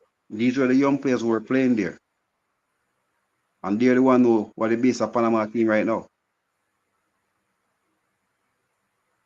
Yeah. So, Reggae Boys Reactor says it's all about money. CONCACAF is building a center in DR. Panama is a rich country compared to Jamaica. Every Panamanian club has their own mini stadium. While money is important, my friend, money is not all, man. Can tell you this. And I know that because you can give two man $1 million each. One become a millionaire and one ends up being a pauper. But both of them are the same amount of money. But as you said, I thought it's not every team have a mini stadium there, right? What they have done, they have done with the league, right? They have brought in most of their superstar baseball players to invest in teams there, right? Okay, yeah. Because they have a lot of baseball, Major League Baseball players. Yeah, so they come back and invest in it, and Damrep is actually trying to do the same thing as well. Man, if you notice, where most of the CONCACAF qualification they play, Damrep, Felix Sanchez Stadium, or they play down at Cibo Stadium, or Pinto Stadium with the artificial turf. Right? They're not a bigger football team than us, but at the same time, they're putting themselves out there by organizing stuff, so CONCACAF is seeing it. Yep. But what I'm telling people, like, let's look at it. Like, why like Usain Bolt are more involved in certain things and Chris Gayle and them people? You think it's because they don't have money? Money is not the only factor. That's all I'm saying. Money is important, but money is not there are other factors that are doing this generally in sports. You don't think like you have people. Listen, we just have one of the youngest franchise owner just bought a juicy beef. You don't think other Jamaicans over there we have money would have buy franchise and put money into things? There are other factors that I think negate those things. Stop them from happening. I think a wow factor, right? You have to carry somebody and wow him. When it comes to a presentation, you have to have something to really appealing to the person you're trying to invest, right? Remember when Mr. Gould come and Mr. Gould go up in the bush there, right? Me myself, when I came on vacation and I saw they were playing your team, they were playing Volvo at the time, right? Yeah. Semi-final with OHFC and thing. And I said, when I studied, I remember Gary Tape and these guys were there playing. Gardell Simpson. I said, yeah, man, they have a plan to go to the Premier League. It didn't work the first year. Didn't work. Second year, they came back. They went up. Yep. Right? So, when you come with a plan, and you come and you're determined to do a thing, and when you start off with T got there, right?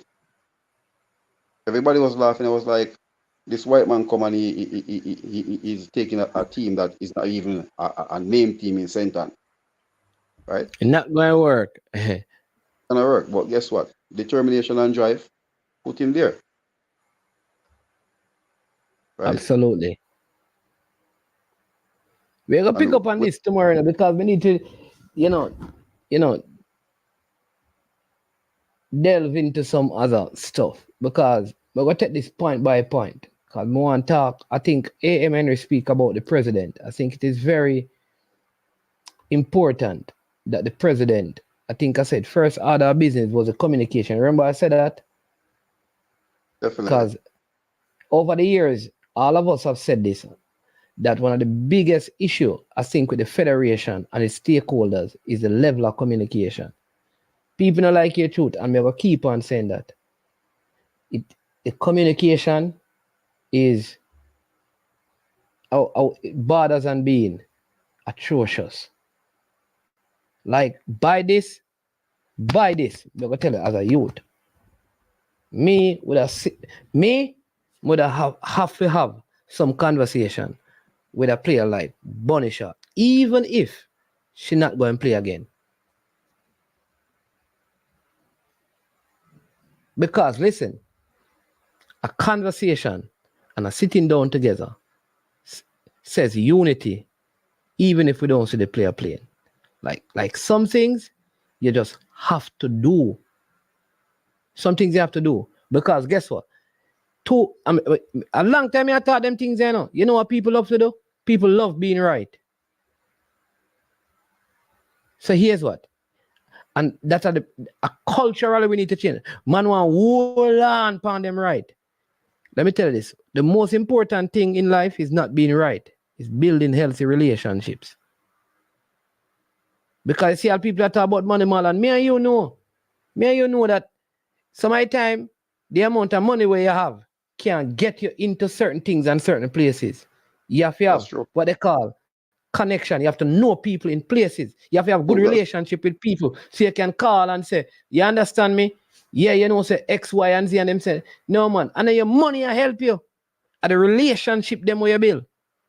So here's what me also think to myself now. Like, imagine 3 players there, Manchester City, that look up to Bonisha that could play for Jamaica. Do you think they would want to play? Given the position and the state and the status of the football now. Those things are important because they are long-term implication. Peso. Hey, Peso, everything you say me go take you on. Peso. You never hear me call out the whole of the stakeholders them. You never hear me go delve into certain things, point by point. What's wrong with you? Relax yourself. You never hear me talk about players. Know what people are talking about the players, them and Diva and all of them things there. You don't see what people are say that. Relax yourself. You come like some look old man from down a country. They come in the chat, be a miserable. Relax yourself. Yo, where the mango them the way you're supposed to send for me, brother? Yeah, man. You understand what I mean, Marlon? So when you have a bad situation with a person, it also affects sometimes the other persons around them. You understand what I mean? Yeah. So sometimes you have to just, what they say, swallow your pride for the purpose of the relationship, because the relationship, David, work can open doors for you. And it's not like you right? It's not like you're saying that, boy, you agree with what the person did. No, you can still say that they are wrong. You can still say, I don't agree with it. But listen, we must be able to relate. We must be able to have. It's just like, so me decide, say, watch you know. Me done with the football. Me don't want day in a day. I want just do my thing. Me go step away from the football. So me step away from the football. That don't mean that the people at the JFF or players and me can't talk. We can still talk and still. It shouldn't be a case where me decide, say, boy, me I walk away from this. That me can't call a person in the football, or a person at the football can't call me. Because I may be able to network them in a certain area. You understand me? I may be say, listen, when I go Panama, when I wear myself for, me have a virgin of Panama. Marlon, Wagwan, you know say, Duckland, Fresh God, and RR and Triple E I come play a futsal tournament, and me go send Peso as the coach. So see if I can put certain things in place. You understand me? For me. Yeah, you understand me? We can still do the networking, do we not? On the same team. But we still have a little relationship where we know we can call each other. One is when you look at it, right? It doesn't that and I said it, even the both parties that run against each other. I said, Mr. Anderson, if you mean the football good, you have a sit down with Mr. Ricketts, both of you sit down. And it's the best of football. But if you're gonna say, okay, I lose and I'm gonna draw myself away, that means you mean the football no good from start. So everybody have to work as one. Everybody have to work as one. Everybody have to work as one. There you go. And that me I try get, because you see that me I telling them all, and you see if that not happen, no matter what kind of talent you have out there, it requires unity. But we're gonna pick up on this still. But the Panamanian them feel, and to tell me how the Panamanian them react to the local, the local Bob Marley with them get. Work out the master there also. But I think still, as obviously still, I think we get them. The team they have to get younger though, Marlon. Them team old, you know. Yeah?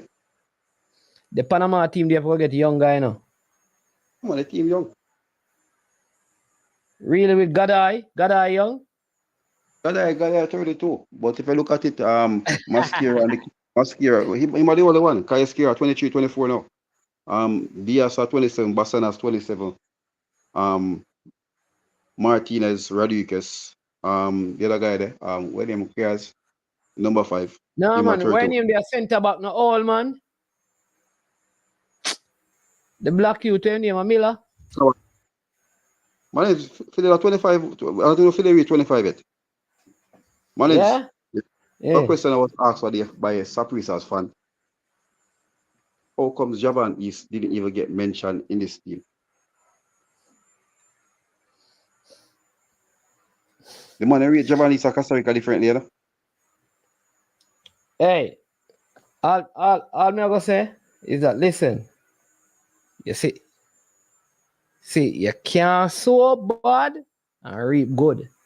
But don't talk. That's a very good question. I love them. I them think they will still talk about. Look at the stats and check and say, is there a space for Javan East? Especially given what we're having. Is there an opportunity for him to look at still?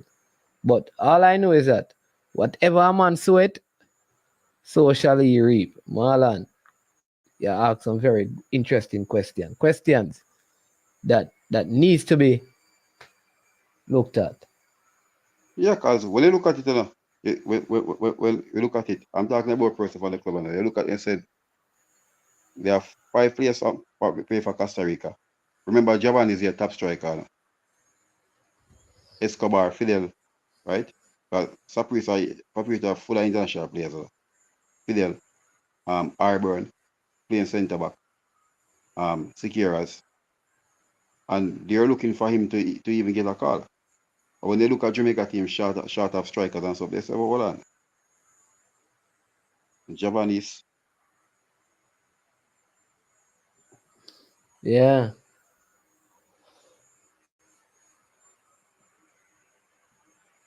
Well, I said, man, there's a lot of stuff that they need to get by point for them to succeed going to this first 2 game and going to the Copa. Yep. Copa not going to be easy, you know. I see all thing there and play for Brighton, the Paraguay player. Hey, South America, some but people feel like so just Brazil and Argentina and probably like Uruguay and listen, people, the Copa team they're not playing, man. Yeah, some team.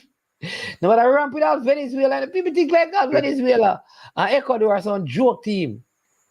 Venezuela is going to be a thing good in World Cup qualifying. They're going to be a threat. Ecuador is going to be a threat same way. Yeah, man, we need to really talk to him. We need to sit down and talk to the president. Because from the election, we don't really hear from the president. The president should have come out and talk to the fans them a long time. Mr. Ricketts, if you listen. Sherman, you see the part here? Clip it and make Mr. Ricketts get it. Mr. Ricketts, the people them need to hear from you. We need to hear from you. We need to hear from you. We need to hear the vision. Because final thing, I'm going to keep on saying this. You cannot do what you cannot define. You cannot do what you cannot define.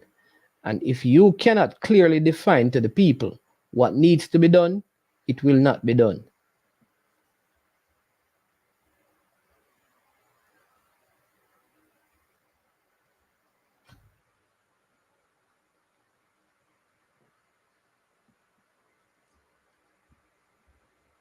So Sherman, make sure you make the president get that.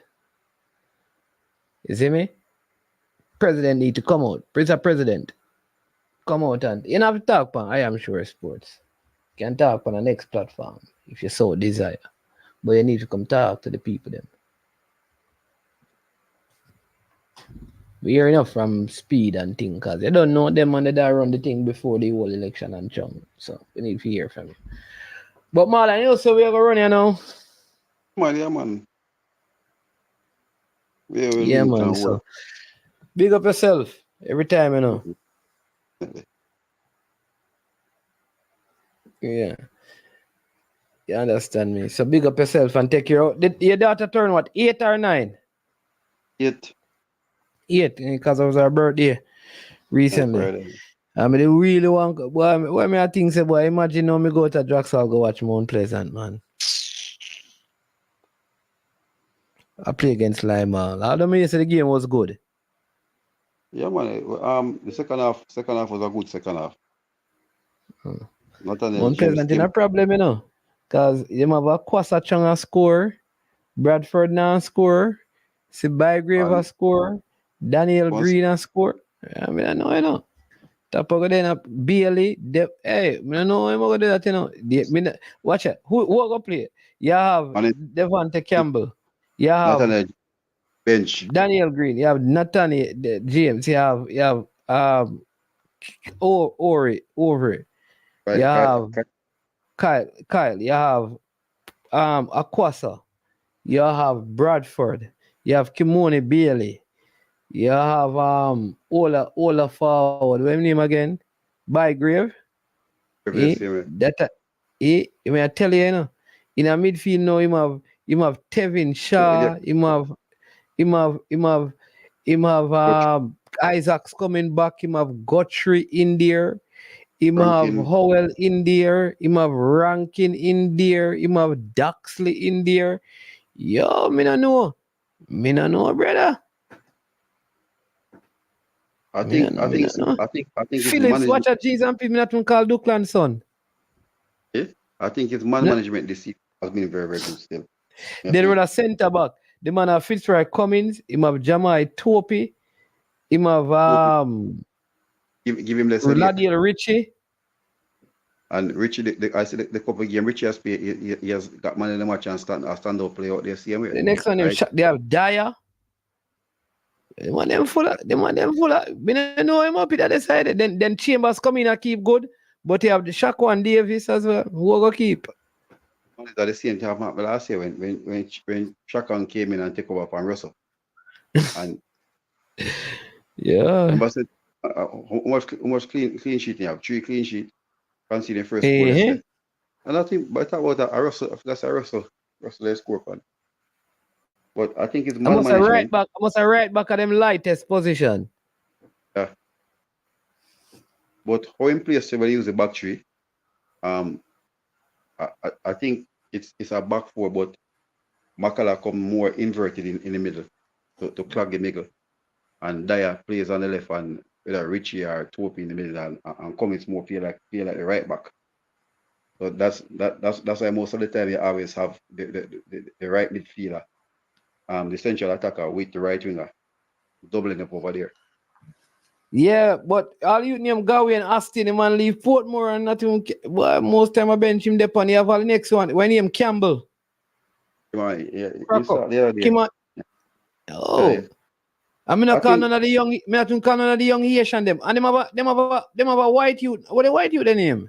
Like I out of the other comment. Are Haitian too? One. Yo, Shandy James. Me I forget all Shandy James. Queer. Me not really remember Shandy James. Malachi Sterling.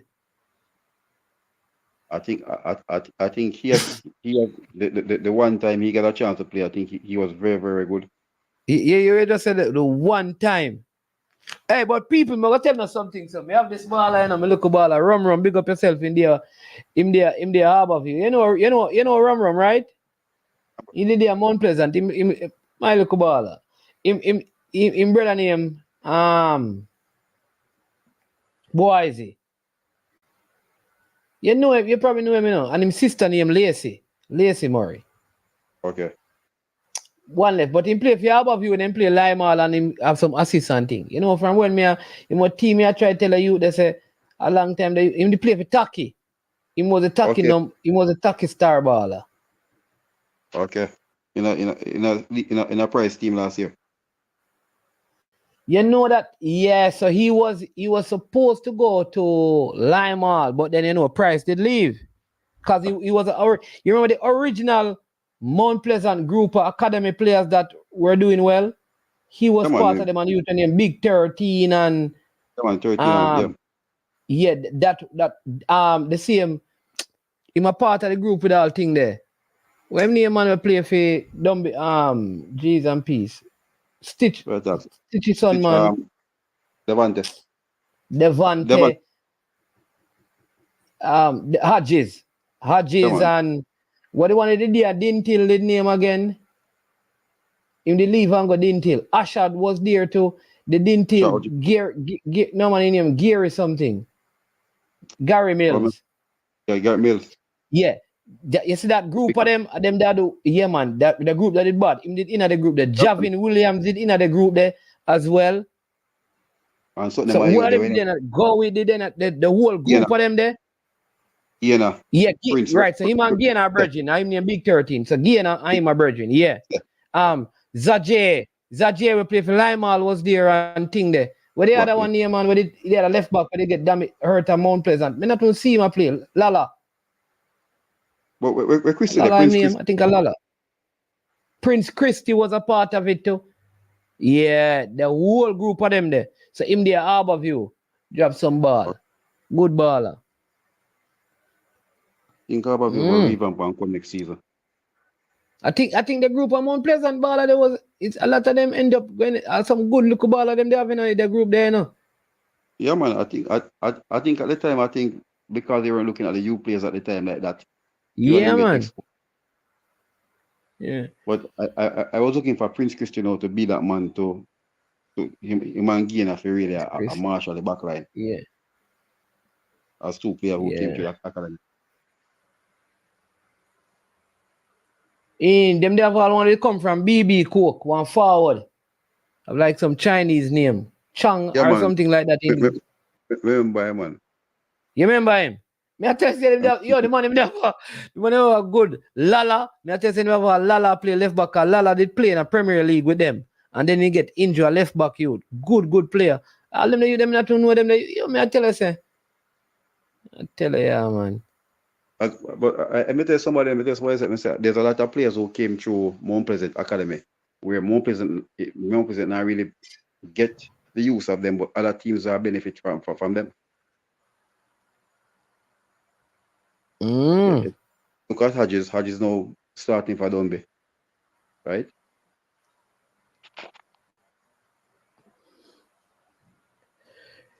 Yeah, man.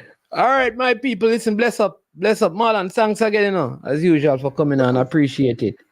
My people, bless up on yourself, Bless up. Thanks everyone for supporting, watching the channel. Again, before you go, make sure you hit the like button. If you have not done so yet, you understand me. We need 9 more likes to 100. So, knock up the like button, get it to 100. Big up on yourself. You understand me? I appreciate every one of you. So let's keep the unity, the bond of unity. You understand me? Because without it, we never go very far. You understand me? I am management. This has been I Am Sure Sports. And you know how it is when it gets to this point of the show. We say, yeah. We are over. And we are OUTTTT out of here.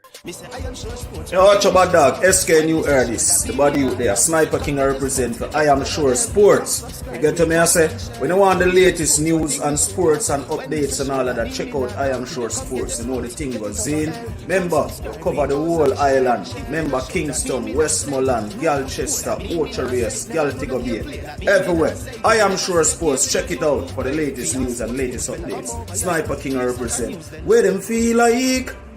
Yeah. Someone on for the food from young, from where they knee height. I Am Sure Sports. Yeah, dog.